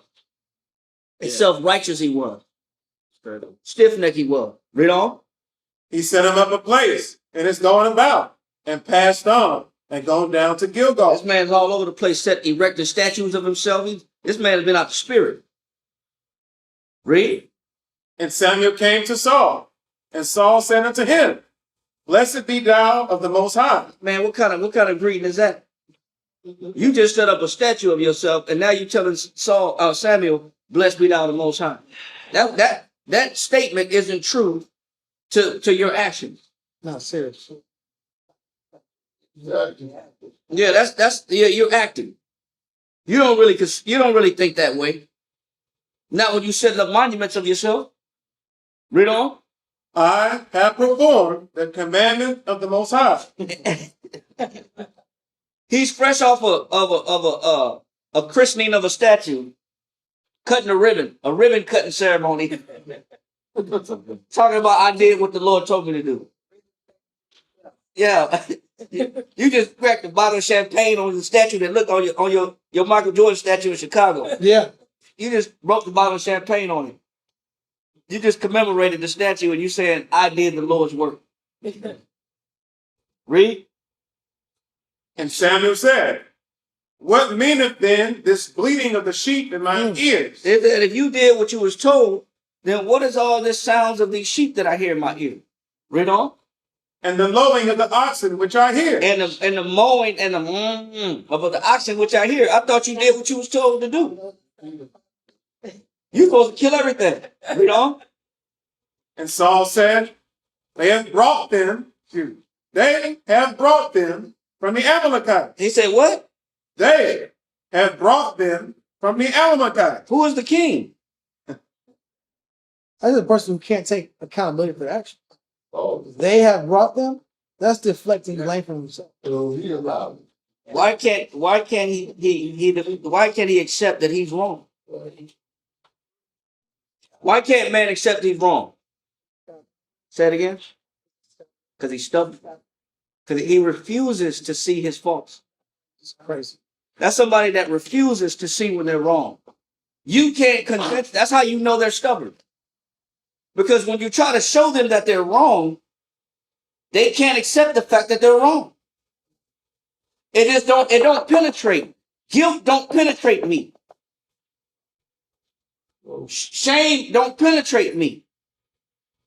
Being wrong don't go through my ears. I'm not wrong. To a man that just erected a statue of himself, of course he's not wrong. A man that puts his thoughts priority as being premier and always right, of course he's not wrong. Yes, sir. His priority wasn't of the Most High. It was of himself. Right. But when Devices. right, but when you got a person that has their priority engulfed in themselves and the way they think and the way they operate and the imagination of their mind, you can't tell them that the way they look at something is off, because that's not what I believe and that's not what I see in my mind. Yes, sir. That's same as building an idol. You just didn't do it with your hands. You know, you're your own idol. Your imagination is your idol. The way you idolize the way you think. You idolize the way you operate in your mind. You think that your mind frame is superior to everybody else's operation. And that's why you can't follow or be told what to do. And that's why he doesn't see himself when he's being told, you're wrong. Why is this in my ear? I hear these animals. That's evidence that you didn't follow. He says, what? They have brought them from the Amalekites. He said they did it. They brought him from the Amalekites. He didn't say I did it. But you're the king. But you're the king. You want the glory, but you can't take the check. You want the position. You like the position. Yeah. Men like the position. You like the position. You want the position, but you can't see your faults. You like the honor. You like the esteem that comes with the position. You like the wealth. You like the benefits of the position, but you can't take the check and see your fault. You're at fault and see when you're wrong. Read. For the people spared the best of the sheep. He said, for the people spared the best of the sheep. Read. And of the oxen to sacrifice unto the Most High thy power. He said they did it to sacrifice unto the Most High what? Thy power. Thy power. So, read. And the rest we have utterly destroyed. Why did he put the blame on them when he said they kept it? But he put himself and injected himself into the mix when he says, but we destroyed the ones that were not good. I was part of the people that did that. Yes. I went with them to get that. They kept the sheep, but when it came to actually destroying the sheep, I played a major role in destroying the sheep, but I destroyed the ones that was no good. So I did right. You see how twisted that is? You see how twisted his logic is? Can I ask too? Because he's about his reasoning over order. That's the root of a rebellious person anyway. Whenever you deal with a rebellious person, it's also about what they think, what they see, what they feel, their reasoning. It's never about the order or the scripture they're being shown. So you know it's not the spirit. It's how they see things. You're arguing with their perception. Yeah. You're arguing with the way they look at things. And they choose their mind or their conscience over the book every time. Over instruction. Over instruction. And so this is how twisted this man's mind is. They kept the sheep, but when it came to the party that actually put the sheep to death, I did that. I did my part. I did that. I killed them sheep, but I killed the ones that was no good. But they the ones that kept the good ones. Wow, you're picking and choosing what you look at as obedience, what you consider obedience to be. You're picking and choosing what you think is right and what you choose to be guilty of. You're hand-picking your guilt. Yes, sir. And we want to take credit for the reward, but no credit for the blame. No credit for the blame. That's how twisted a stubborn person's mind is. They will warp the truth or warp the scenario to fit their image, to fit their evaluation of themselves. Read. Verse 16. Then Samuel said unto Saul. No, hold on. Go to Malachi chapter 1, verse 6. First of all, even to think that was right, even to think that what Saul did, even though he chose the fact that I was part of I did admit that I was part of the party that put the bad sheep to death, and they kept the good ones for the Lord. Even for him to think that was okay was that still okay? Go to Malachi chapter 1, verse 6. God, Malachi chapter 1, verse 6. A son honored his father. He said a son honoreth who? His father. It said a son honoreth his father's wishes. Read on. And a servant his master. And a servant does what his master tells him to do. Read on. If then I be a father, He says, if I be a father, read on. where is mine honor? Where's my honor? Where's my obedience? Read on. And if I be a master, And if I be a master, read on. where is my fear? Where's my respect? How did Saul think that that was respectable for what he did? Read on. Said the Lord of hosts unto you, O priests that despise my name. He says, you priests that despise my name. How do we know that we despise his name? Read on. And he said, wherein have we despised thy name? How can Saul not realize that he despised the Most High's name? By doing what he did. Read on.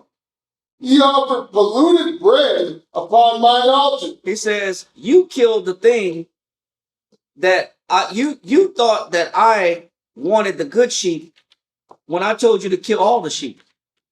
You chose to kill what you wanted to kill and save what you wanted to save when I looked at it as polluted and no good, and I wanted it all to be killed. Yes. So it kind of shows how like we overcomplicate our own lives. Like You gotta speak up. I want the camera to hear you. gonna say we overcomplicate our own lives because the Most High asks for something specific, just kill all the sheep, and instead we like try and pick. We and choose pick and which are the good choose ones, which are the what bad we ones. want to give the Most High, Yeah. and we want to consider what we think is respectable to Him when He already gave us the instruction on what's respectable. But we like to pick and choose what role we play in our obedience to the Lord when He already made it clear. This is what I want. He said, but this is how you pick. This is how you despise my name. You give me what you want, not what I asked for. That's how you know Saul has despised the name of the Most High. You giving him what you want. You didn't give him what he asked for. That's how you know you're hard-headed. That's how you know you're rebellious. You don't give the Most High what he asked for. You just give him what you want. Read on. God, verse 7. Ye offer polluted bread upon mine altar. And he said, wherein have we polluted thee? You give me old bread on the altar, and you ask the question, where have you polluted? You gave me what you want, what you thought was good, knowing damn well that bread was old. The question is, where's the good bread? In your house. In your house. You're not trying to sacrifice. There you where's the good bread at then? The good bread you got. You breaking it. But you get the Most High what you think he wants, not what he asked for. That's how you know somebody's stubborn. They don't just submit to the Most High's will. They give the Most High a broken, altered, piss poor sacrifice. Yeah. Yes, sir. Which is also related to Cain and how he gave his sacrifice up to the Most High and how the Most High weighed Abel and Cain's sacrifice. Right. Absolutely. Read. God, in that ye said, I'll ask the question again. Where have we polluted? Wherein have we polluted thee? In that ye said, the table of the Lord is contemptible. Because you don't respect the table of the Lord. You don't respect the offering in giving the Most High what he asked for. The Most High asked for a specific sacrifice, and you give old moldy bread. He's specific about what he asked for. You don't agree. You give him what you want, and you expect him to accept it. By doing so, you show the Most High that you actually despise his name, and you don't actually respect the service. And that's exactly what Saul did. He gave the Most High what he wanted, not what he asked for. And that's what we do wrong. Yes, sir. You know, and it shows how disconnected we are to think that that's even something that the Most High even wanted. But it makes sense why we're rebellious because we can't even see that we're in the wrong. So we rather just customize and be, okay, I believe the Lord wants this offering or the sacrifice. I'm pretty sure he likes the sacrifice right here. So I'm just going ahead and give it to him and hopes that he'll accept it. That's how disconnected That's how backwards we are. But we actually show the Most High we hate him when we give him broken sacrifice. Read on. You still want that? Verse 8? Yeah, keep reading. God, verse 8, and if ye offer the blind for sacrifice, You gave the animals that was no good, and you think I'm supposed to take pleasure in that? Remember, Saul admitted to killing the animals that were no good, but he didn't admit to collecting the good ones. So he wanted to pick and choose where he was right or wrong in. But the Most High said, you think I'm going to take, because now, Saul, you admitted that you killed the bad sheep, but they kept the good ones, that I'm supposed to respect that? Those animals was blind anyway. Them damn animals wasn't no good anyway. But Saul's supposed to get kudos for that? You gave him the worst of the flock. We want kudos for the least of our sacrifice. Yeah. Least of our obedience. Yeah. At least I showed up. We want kudos for that. You didn't show up on time, but at least I showed up. Yeah. I didn't show up ready to learn, but at least I showed up. Yeah, I'm here. I didn't bring no Bible, no apocrypha, no pen, no paper, but I'm here. Yeah. But the Most High is supposed to accept that? You took no notes, but the Most High is supposed to accept that. You received no counsel, but the Most High is supposed to accept that. Read on. and if ye offer the blind for sacrifice, is it not evil? Is it not what? Is it not evil? How do you look at me? What did Saul show the Most High? He didn't value. He didn't value his relationship with the Father. Because he admitted to killing the bad ones. All that showed the Most High is you really don't care about. Because you really don't give me what I want. You give me what you want. Read on. And if ye offer the lame and sick, You gave me the broken horn. You gave me the club-footed. You gave me the missing limbs. You gave me the deformed animals. Read on. if ye offer the lame and sick, is it not evil? Is it not what? Is it not evil? What does the Most High want from us? Yes. The best of what we have to offer. Total submission. And that's exactly what Josiah gave. Complete submission. Josiah turned to the Most High with all his mind, all his soul, and all his strength. That's all the Most High is asking for. Complete submission. We give the Most High partial submission. And we expect the Most High to respect our little partial submission. Our subpar obedience. Our halfway obedience. And expect the Most High to look at that as an offering. Yes, sir. Well, Saul keeping the quote unquote best of the sheep. It was also because he was looking, the sense of service of the Most High wasn't enough. He was looking how he can keep something for himself or get something that he would think will be a reward out of the deal. The service wasn't enough. So how can I get something out of this? Because what I have to do, I didn't want to do it anyway. I didn't want to do it anyway. You know what I mean? Yeah. Well, how do we know you're right? Well, we got to go back to 1 Samuel 15. Go back to 1 Samuel 15. You're at verse 15. Read verse 16. 1 Samuel chapter 15, verse 16. Then Samuel said unto Saul, stay, and I will tell thee what the Most High have said to me this night. He said, stay right here, Saul, and I'm going to let you know. I'm going to bring everything you said to me now.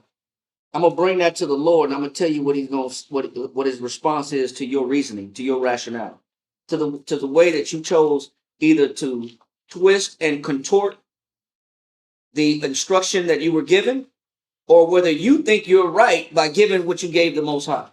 I'm going to tell you how the Most High look at what you're offering him. Read on. And he said unto him, say on. Verse 17. And Samuel said, when thou wast little in thine own sight.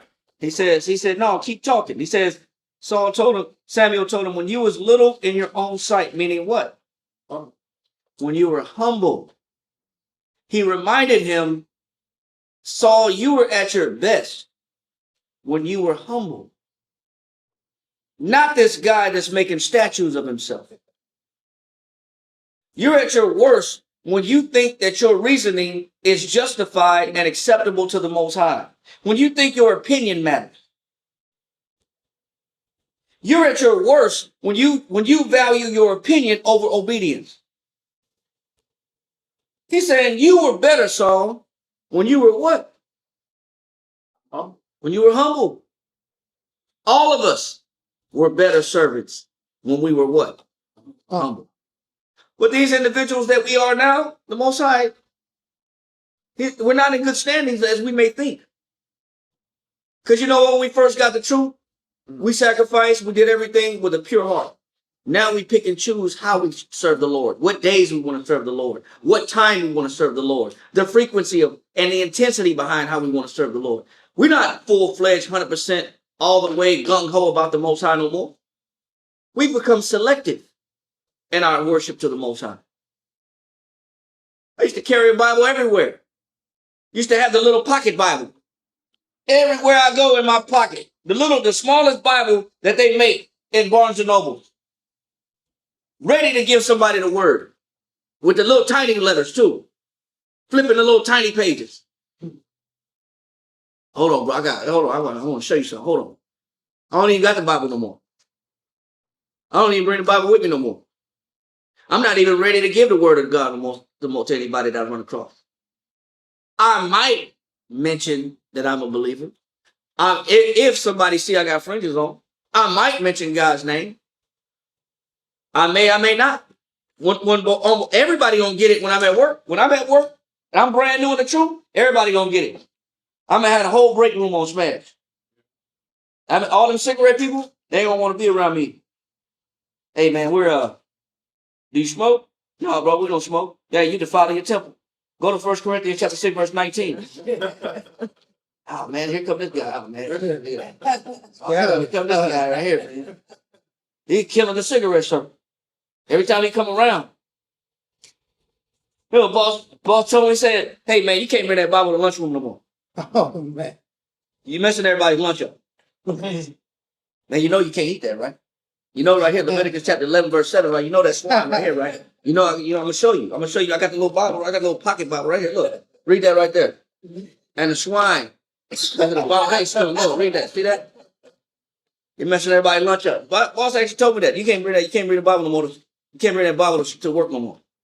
You're messing up the lunchroom. So we had the parking lot. Hit the parking lot up. Whoever's in the parking lot, you eat your lunch in the parking lot? You can get the word. Yeah, you're gonna make the Bible, you're gonna ban the Bible altogether. You're gonna ban the Bible from the workplace. But you know what? I say that as an example because that's how all of us were. All of us was on fire for the Most High. All of us ready to give this word to any and everybody we come across. Family members and all. Co-workers, family members, everybody can get it. That zeal be gone. Now we want to pick and choose how we want to dispense this word, who we want to talk to. That ain't what the Most High, that ain't how the Most High lit us up. That's not how he put his spirit into us. Now we barely mention the fact that we're obligated to the Most High, we service to him. Only when it benefits me do I do it. Only if it's money to get, some property to get, only it's a benefit. It's a relationship that I can gain, some money I can gain, some resources I can get. Then I'm all in on the Bible. I'm all in on the Bible when it's something I can get. But if it ain't nothing in there for me, on a personal level, really ain't mentioned in the Bible too much. Bible really don't come out like it used to. Because I'm not getting something. Because that's what Saul's doing. Saul's selecting and choosing what he chooses to give the Most High versus what the Most High asked for. He asked for everything, kill everything. Oh, they say this, but I killed that though. But then why keep the best? Why not kill the best too then? Because there's something of interest in it. We know it's true. Read on. Verse 17. And Samuel said, when thou wast little in thine own sight, was thou not made the head of the tribes of Israel? Did not the Most High put you in charge when you was humble? Read on. And the Most High anointed thee king over Israel.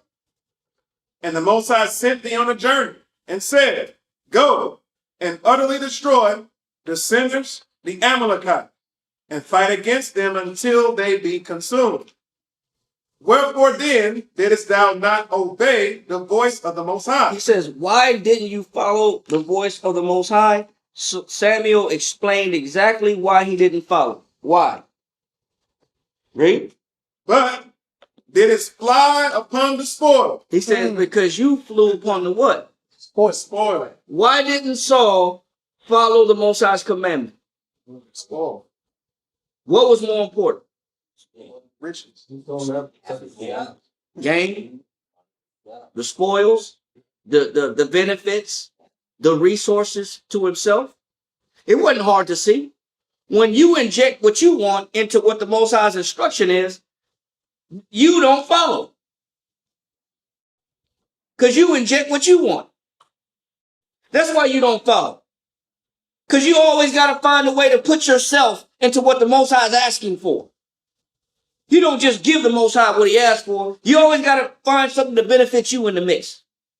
That's why the information and the instruction don't go through the ear and stay in the mind and you compute it, but it goes in one ear and out the other. You don't listen to it because it ain't got nothing to do with you and benefiting you. And the truth behind man's rebellion is when they don't see the benefit for themselves, they don't listen. Everything ain't about you. It's about what the Most High wants from you. Why do we have to inject our wants into the Most High's wishes? Why do we have to make obedience contingent upon me receiving a benefit? Who am I here to serve? Me or the Lord? Yes, sir. That to fly upon means to dart greedily. He said to dart greedily. To rush to greedily. 2 Peter says something similar. Go to 2 Peter chapter 2.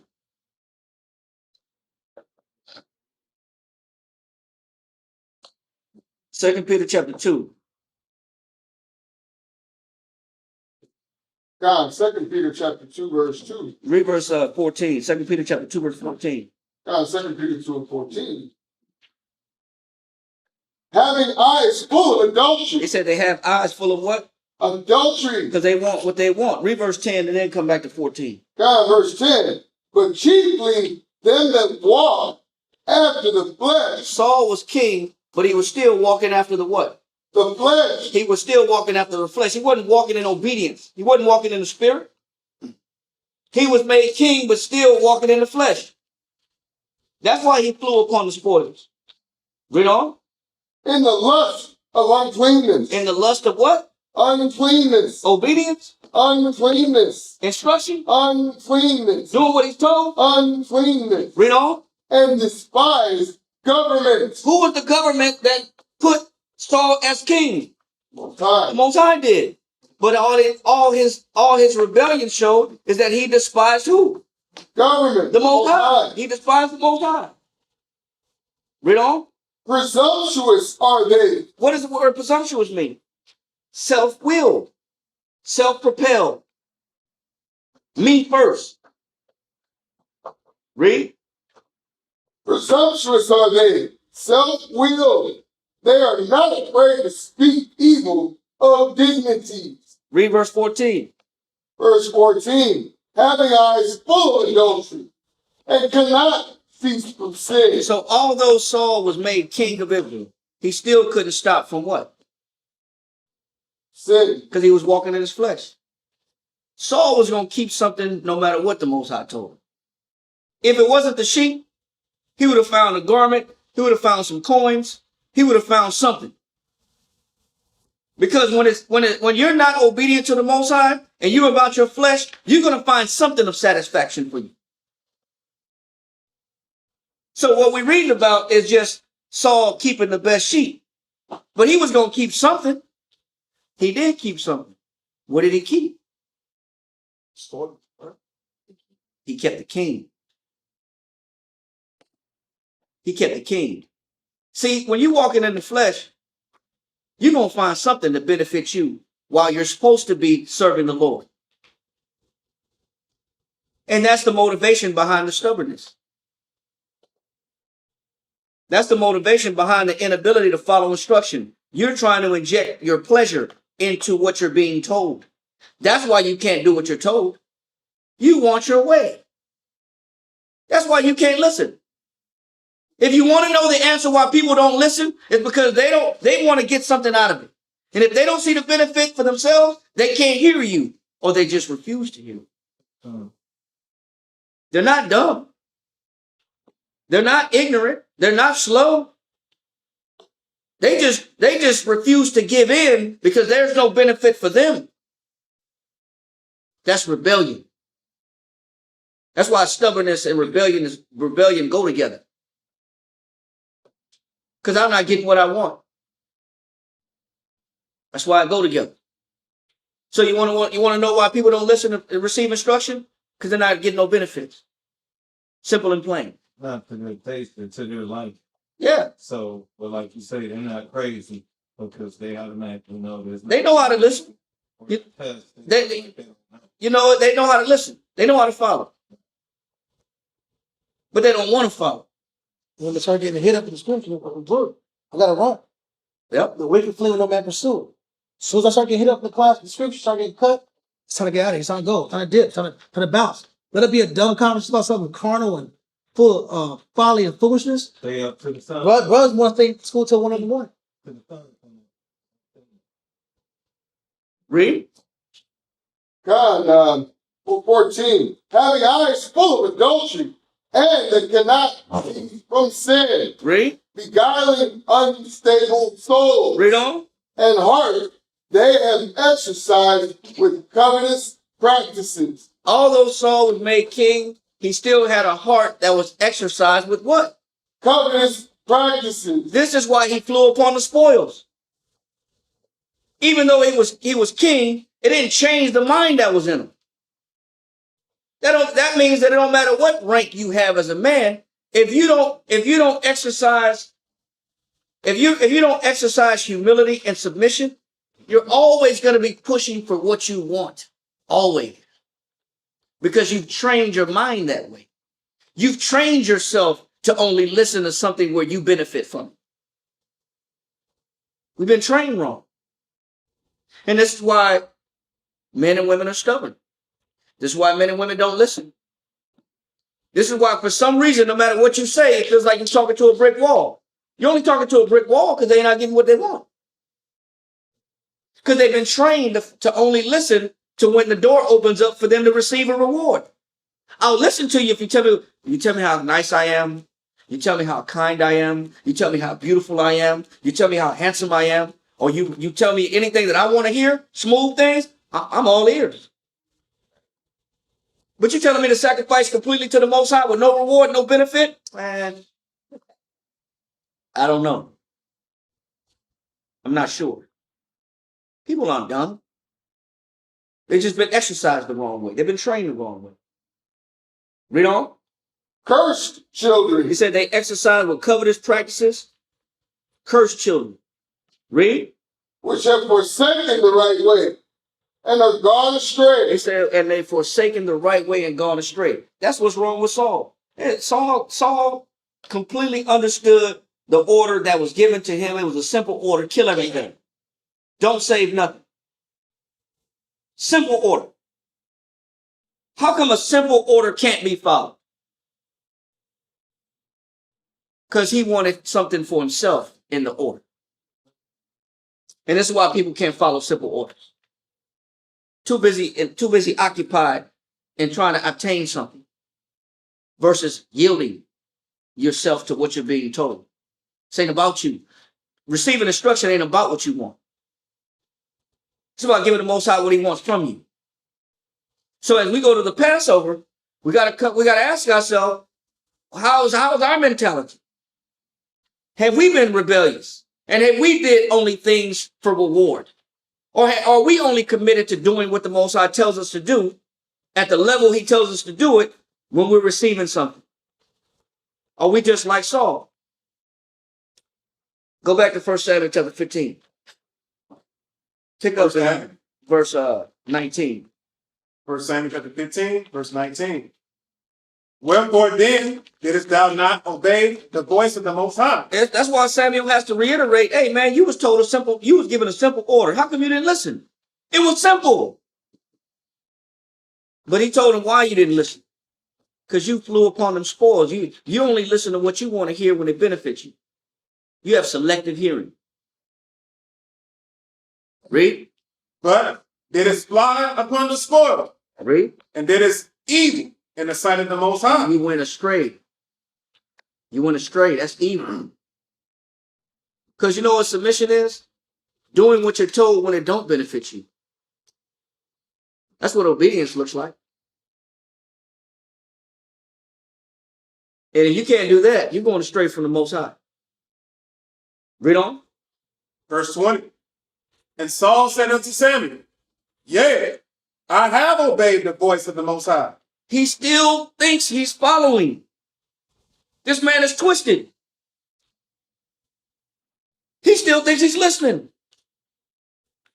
Read. And have gone the way which the Most High sent me. He said, I did exactly what the Most High told me to do. Read on. And have brought Agag, the king of Amalek, and have utterly destroyed the Amalekites. Look how he looks at what he did as not being wrong. Only thing I did was keep the king. I got rid of the bad sheep. What's the big deal? I did what you told me to do. I was obedient to the commandment of the Most High. Look how twisted that is.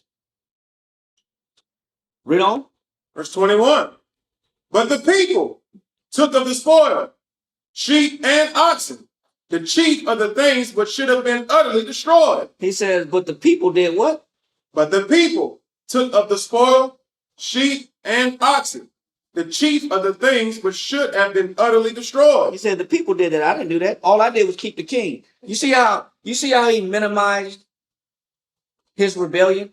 How he just took his rebellion and made it real small, like a real small thing. That you'll find that quite often in Israel. How when Israelites do make mistakes, they always microsize it like honey, I shrunk the kids.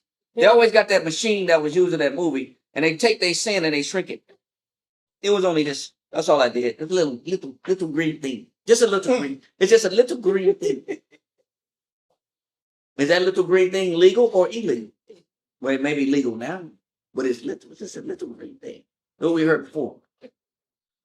Found somebody's stash. It's just a little green thing. It's always micro-sized when it's me. When I do wrong, it's little, very small. I don't see the big deal. Man, your rebellion ain't small. Who told you your rebellion is small? That's somebody trying to save face. Our rebellion isn't small. No matter how we try to miniaturize it. Our rebellion is huge. Our disobedience is huge. It's not small. Yes, sir. Remember that word that we went, that cognitive distortions? That's literally what it is. Yeah. It says magnification or minimization. It's magnification or minimization. Read. Exaggerating or minimizing the importance of events. Yeah. You might believe your own achievements are unimportant, or that your mistakes are excessively important.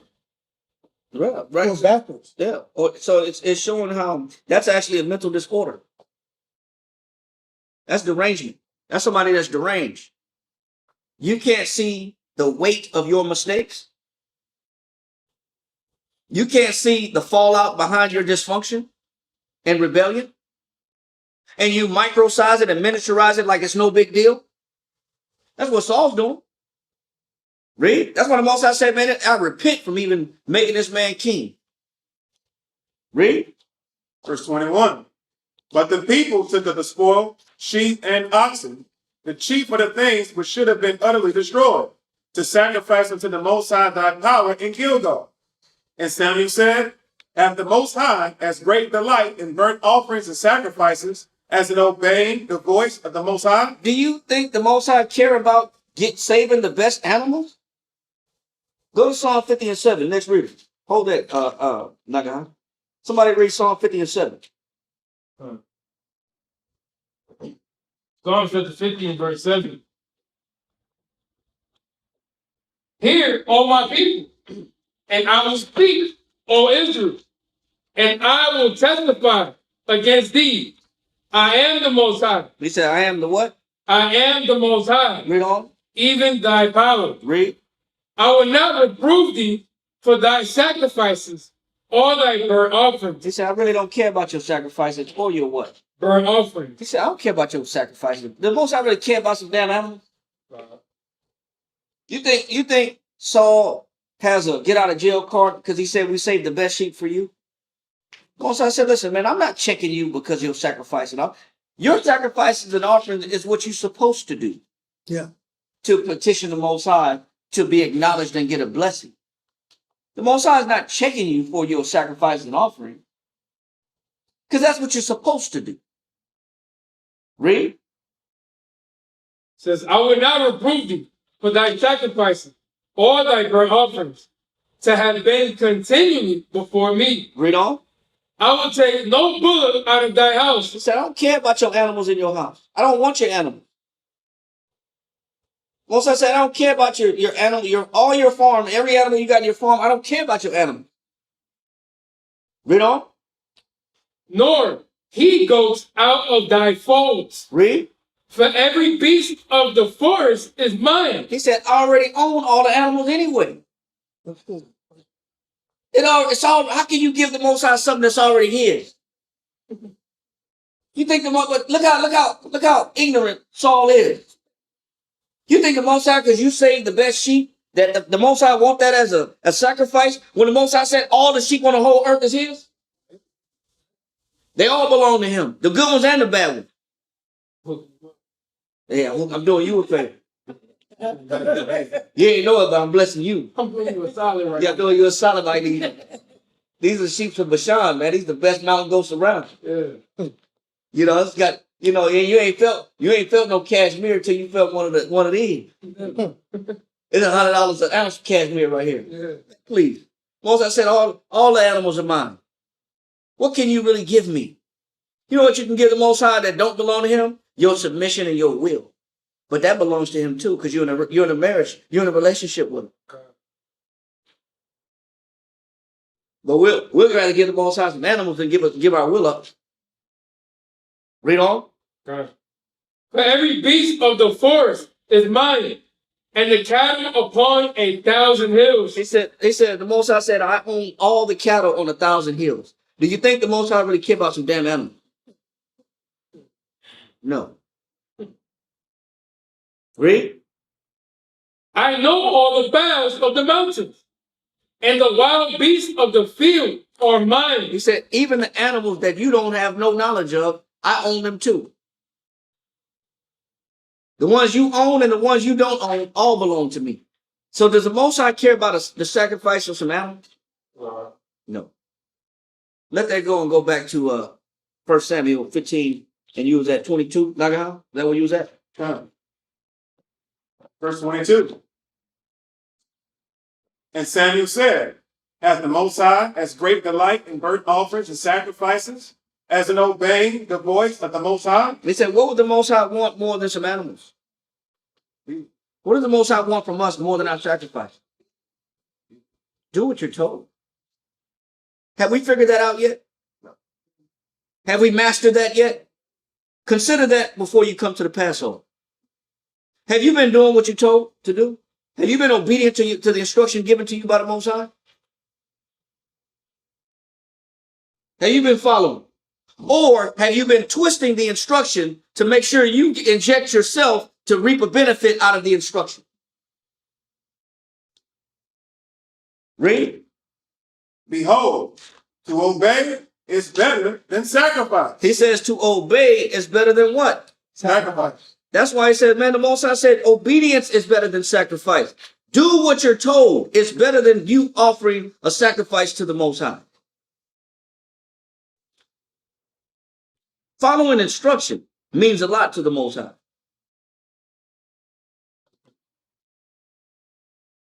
Read.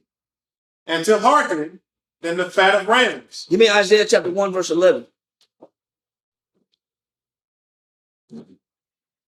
We think the Most High really love animal fat.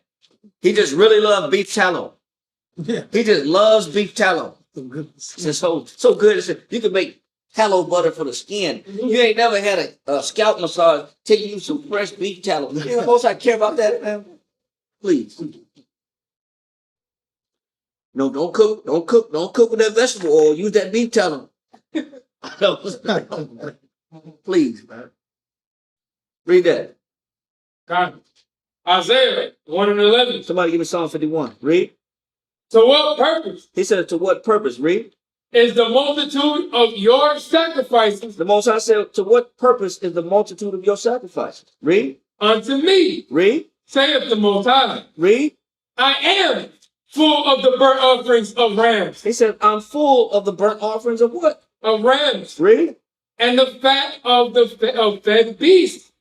And I delight not in the blood of bullocks. He said, I don't care about the blood of bullocks. I don't care about the fat of an animal. I'm done with the goats and the rams being slain. I don't care about that. The Most High is removing all the things that man think is important to the Lord, and he's isolating it down to obedience. He's concentrating everything down to, can you just do what you're told? To hell with what you think you're doing. Can you just do what you're told to do? Because this is something that man and woman has not figured out yet. They just cannot do what they're told. The Most High said, I'm full of that. Go to Psalm 51 and 16. Psalms chapter 51, verse 16. But thou desirest not sacrifice, else would I give it. David understood it. The Most High don't care about no sacrifice. He said, the Most High cared about sacrifice, he'll give it. Read on. Thou delightest not in burnt offering. The Most High don't care about burnt offering. Read. He's sick of it already. He's full of it. Read. The sacrifices of the Most High are a broken spirit. You know what the word broken means? Willing to be led. That's one definition I'll never forget. Broken means willing to be led. One thing that you can give the Most High is a free mind that's ready to receive instruction. Ready to receive programming. Ready to do and follow instructions. Ready to execute his word. Read. The sacrifices of the Most High are a broken spirit. Read. A broken and contrite heart. Read. O power, thou wilt not He despise. says the Most High will not despise a person that has a mind frame that's willing to be led, which means they're humble, and they feel bad for their mistakes. The Most High will always favor that person and be willing to work with that person. Not the person that can't be told they're wrong, can't receive instruction, and will only receive instruction when they receive a benefit. The Most High can't work with that person. Let me Psalm 32 and 8. Psalms 32, verse 8. Because ultimately, what is the Most High trying to do with us anyway? Read. I will instruct thee. What is the Most High trying to do with us anyway? I will instruct thee. What is the whole time? What is all these Bible verses for? Instruction. I will instruct thee. What's all the notes for? I will instruct thee. The Most High is trying to instruct us. That's the whole purpose of what we're doing now anyway. That's why we're here tonight. To receive instruction from the Most High. Not man, it's about the Most High. That's why we read his word. That's what he's been trying to do in our life this whole time. Read. I will instruct thee. Go ahead. And teach thee. What is the Most High trying to do with us? And teach thee. Go ahead. In the way which thou shalt go. I'm trying to instruct you and teach you in the way I want you to go. Who makes that process difficult? We do. We're the ones that prevent the Most High from doing what he's been trying to do with us from the beginning of time. Follow my instructions and do what I'm telling you to do, and your life will change, and there will be a difference in your situation and circumstance. Stop doing things your way. Stop making things hard. Do what you're told and follow. He said, I will instruct you, I will teach you, and I'll tell you what. And teach thee in the way which thou shalt go. Read.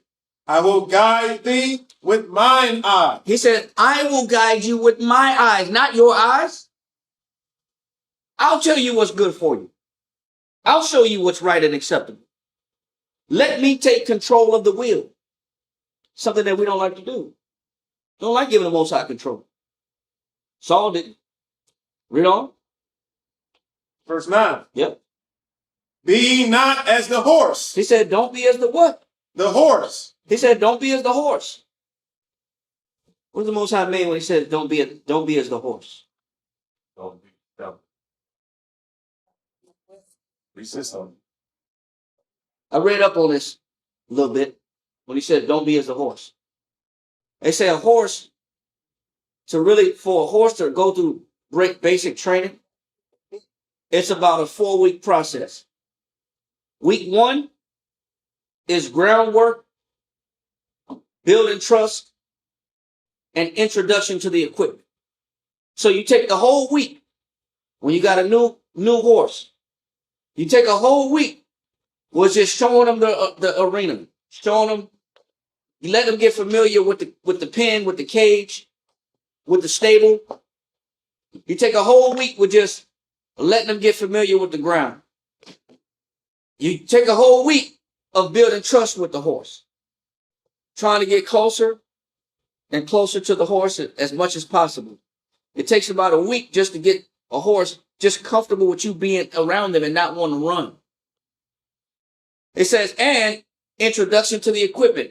You let them see the equipment. You put the equipment, the harness and the bit in front of them, so they got to look at it. They got to get familiar with it. Week 2 is long rein and accepting the bit in the saddle. That means week 2 is after getting them comfortable with the saddle and the bit, they gotta accept it. That means that they might bite me when I try to put the bit in their mouth. They're gonna throw the saddle off every time I put it on. That means I'm gonna take multiple attempts to get them to receive the saddle and the bit and the bridle. Week 3 is initial backing, which is getting on the back of the horse and instructing the horse with basic commands. Like stay, heel, basic commands. Very basic. Turn. It's 3 weeks. Week 4 is initial riding and walking and trotting in an arena or learning to ride with others. So that's like a 30-day process. And this 30-day process is contingent. It's contingent upon the age of the horse. That's why they try to get horses into this training as early as possible. But at about 3 years old, they want to at least have them introduced to these mechanisms, to these devices. Because it says that a horse could take 30 to 60 to 90 days, depending on their temperament. It could take 3 months to get a horse to really follow instruction. 3 months. How long does it take us to follow instruction?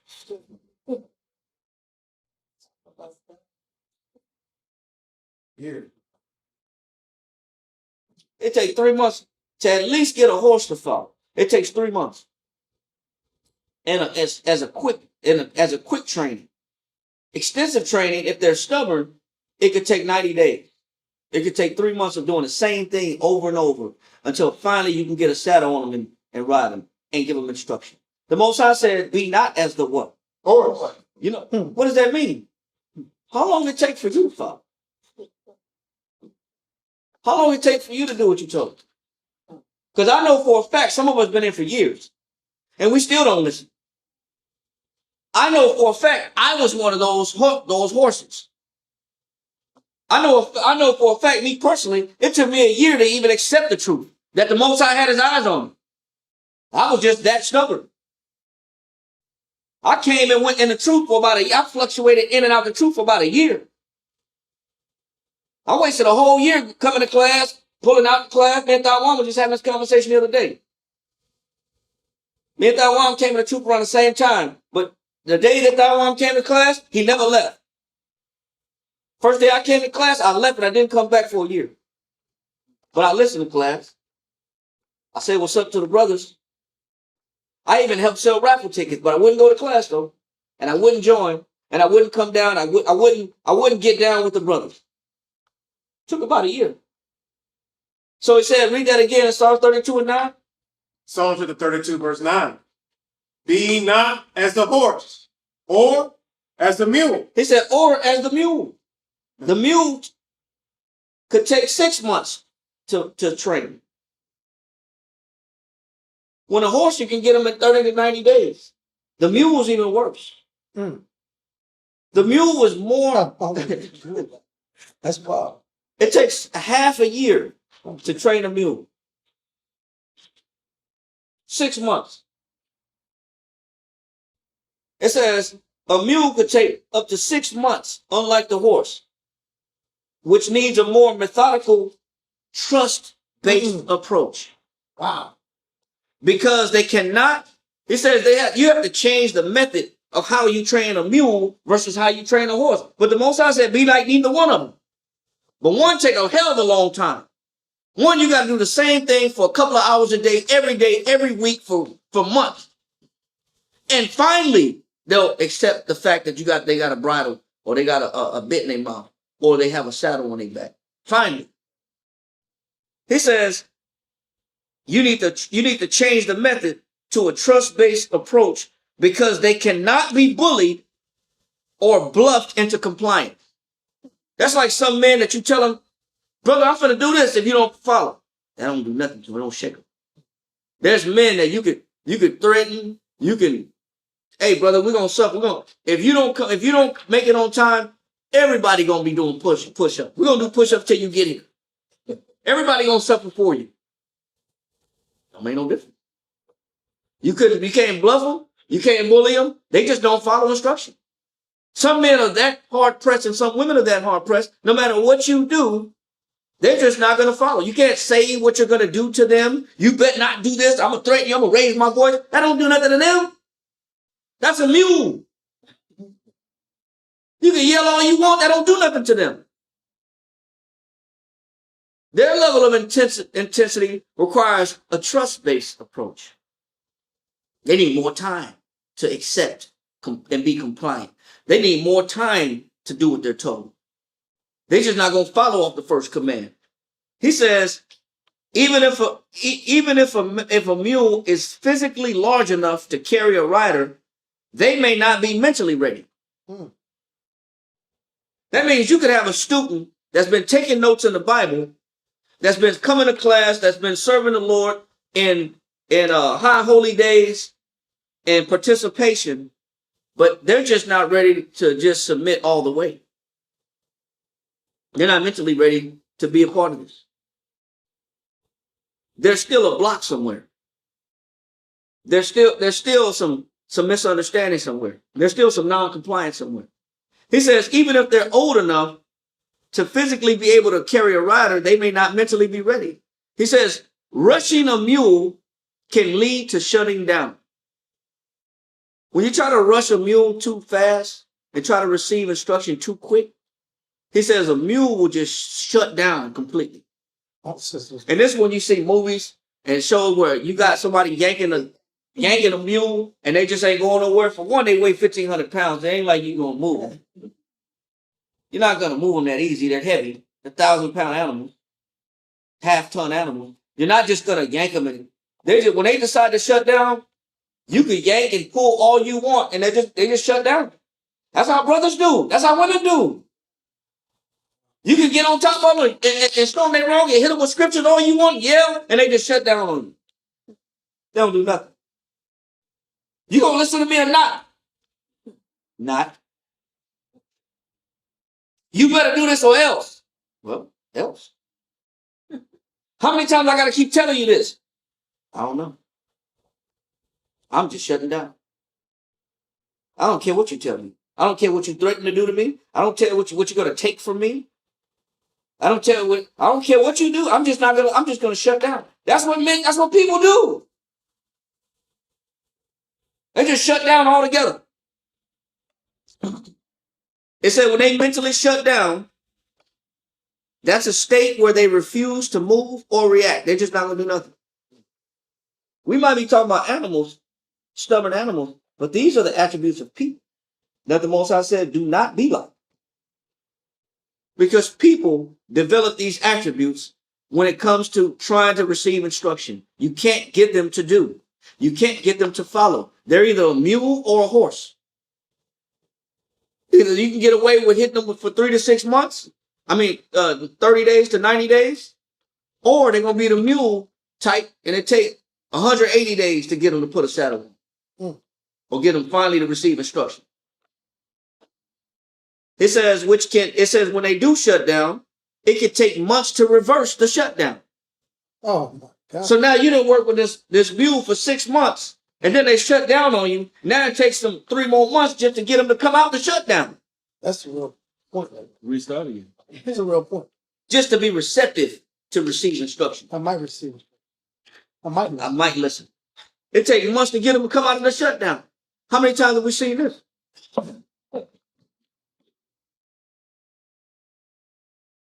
And the temperament of man's mind be so strong, it don't matter if you tell them, hey man, listen, you're not getting paid for that. You get your pay cut. You're losing the benefits. You're losing your rank. You're losing privileges. It doesn't matter what you tell them. I'm taking the car from you. You're not driving. You're not getting no dinner dates. You're not moving. It ain't no movie dates. It ain't no, we ain't going shopping. It don't matter. All that don't matter. They're shut there. They're in their head. They're done. They're gone. Mentally, they're gone. And the Most High is saying, don't be like this damn horse or be like this animal that's got this level of stubbornness. Read that again in verse 9. Psalm 32, verse 9. Be ye not as the horse or as the mule. It said, be not as the horse or as the mule. Go to Ecclesiastes chapter 32, verse 8. This is advice. If you have been in this truth prior to coming to Passover, and you have had or showed these type of attributes, here's some advice.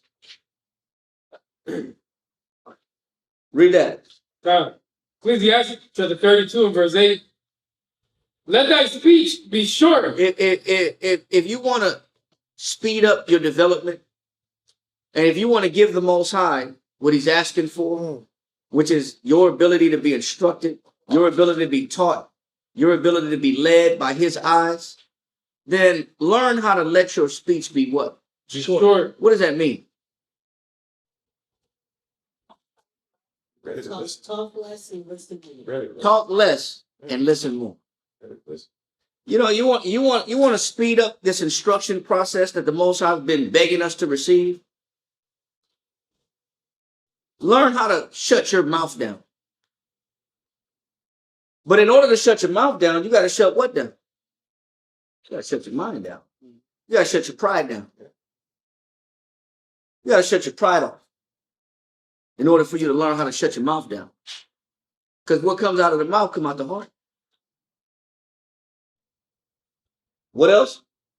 It says comprehending much in few words. It says you got to learn how to comprehend much in what? In few words. What does that mean? Yes. Whoever's talking to you and giving you instruction, because you shut down your mouth and you're listening, you're able to understand easier what little they have to say.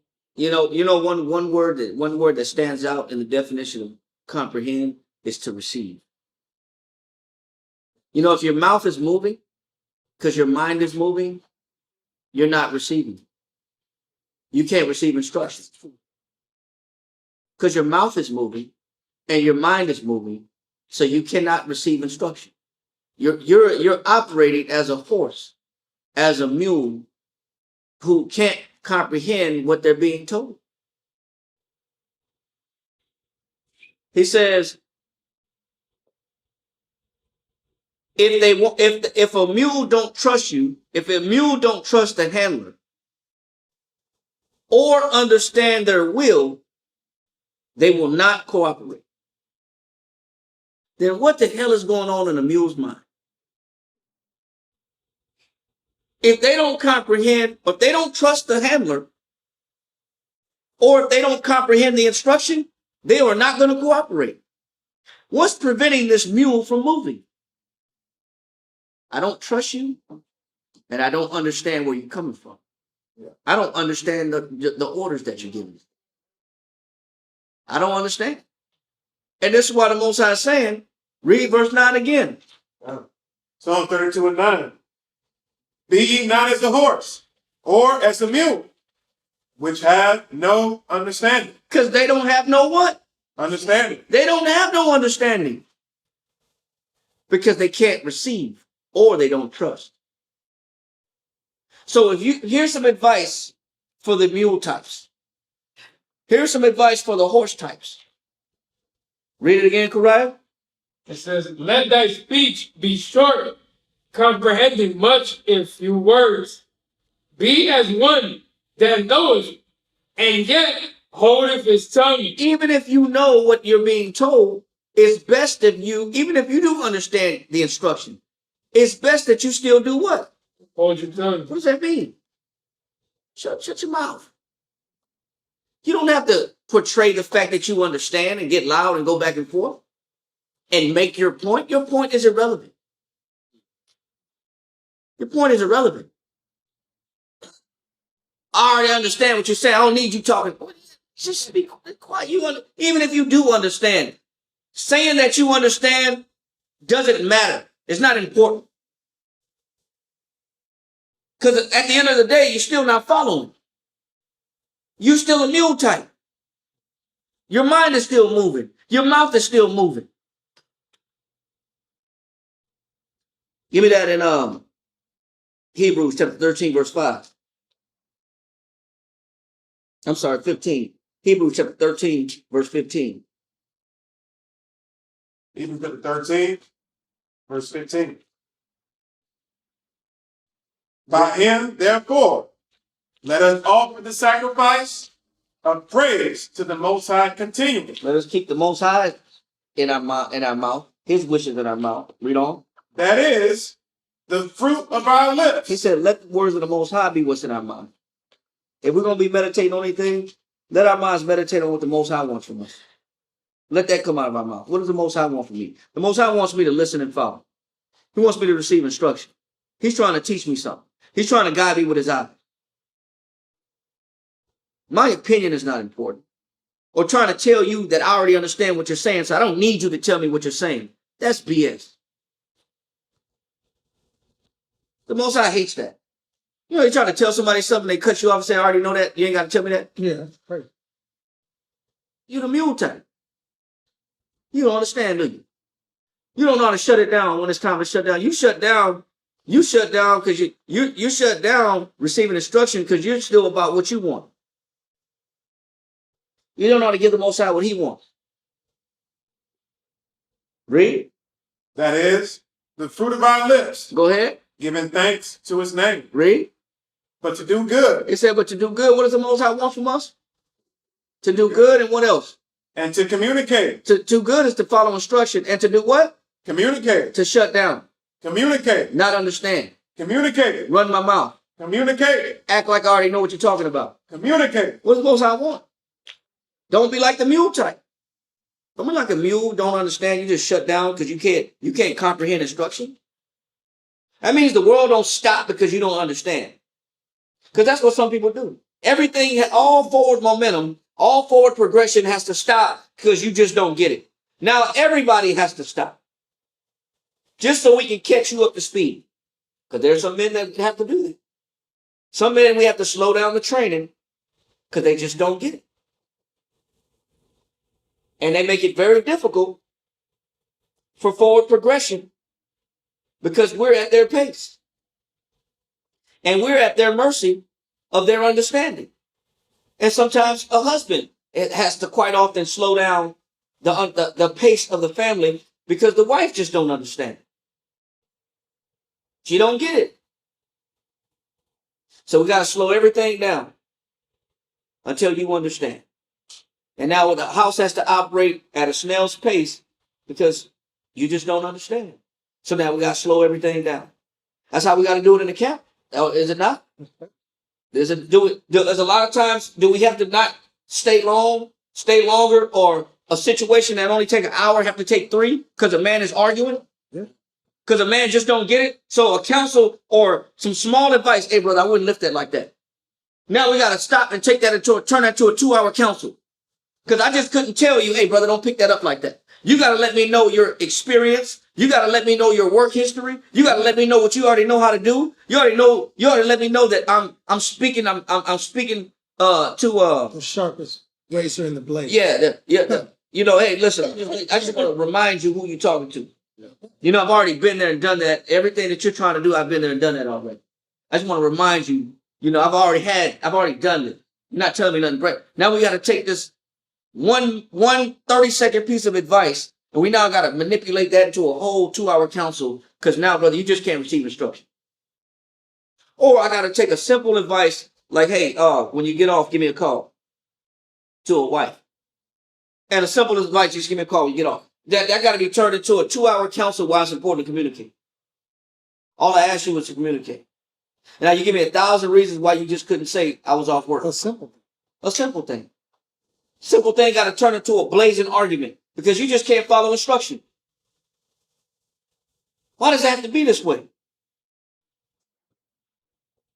Because it's the mentality of the people that we deal with. That the Most High said, don't be like these animalistic individuals that need constant methodologies created for them so they can pick up the speed and know that the Most High is trying to direct you.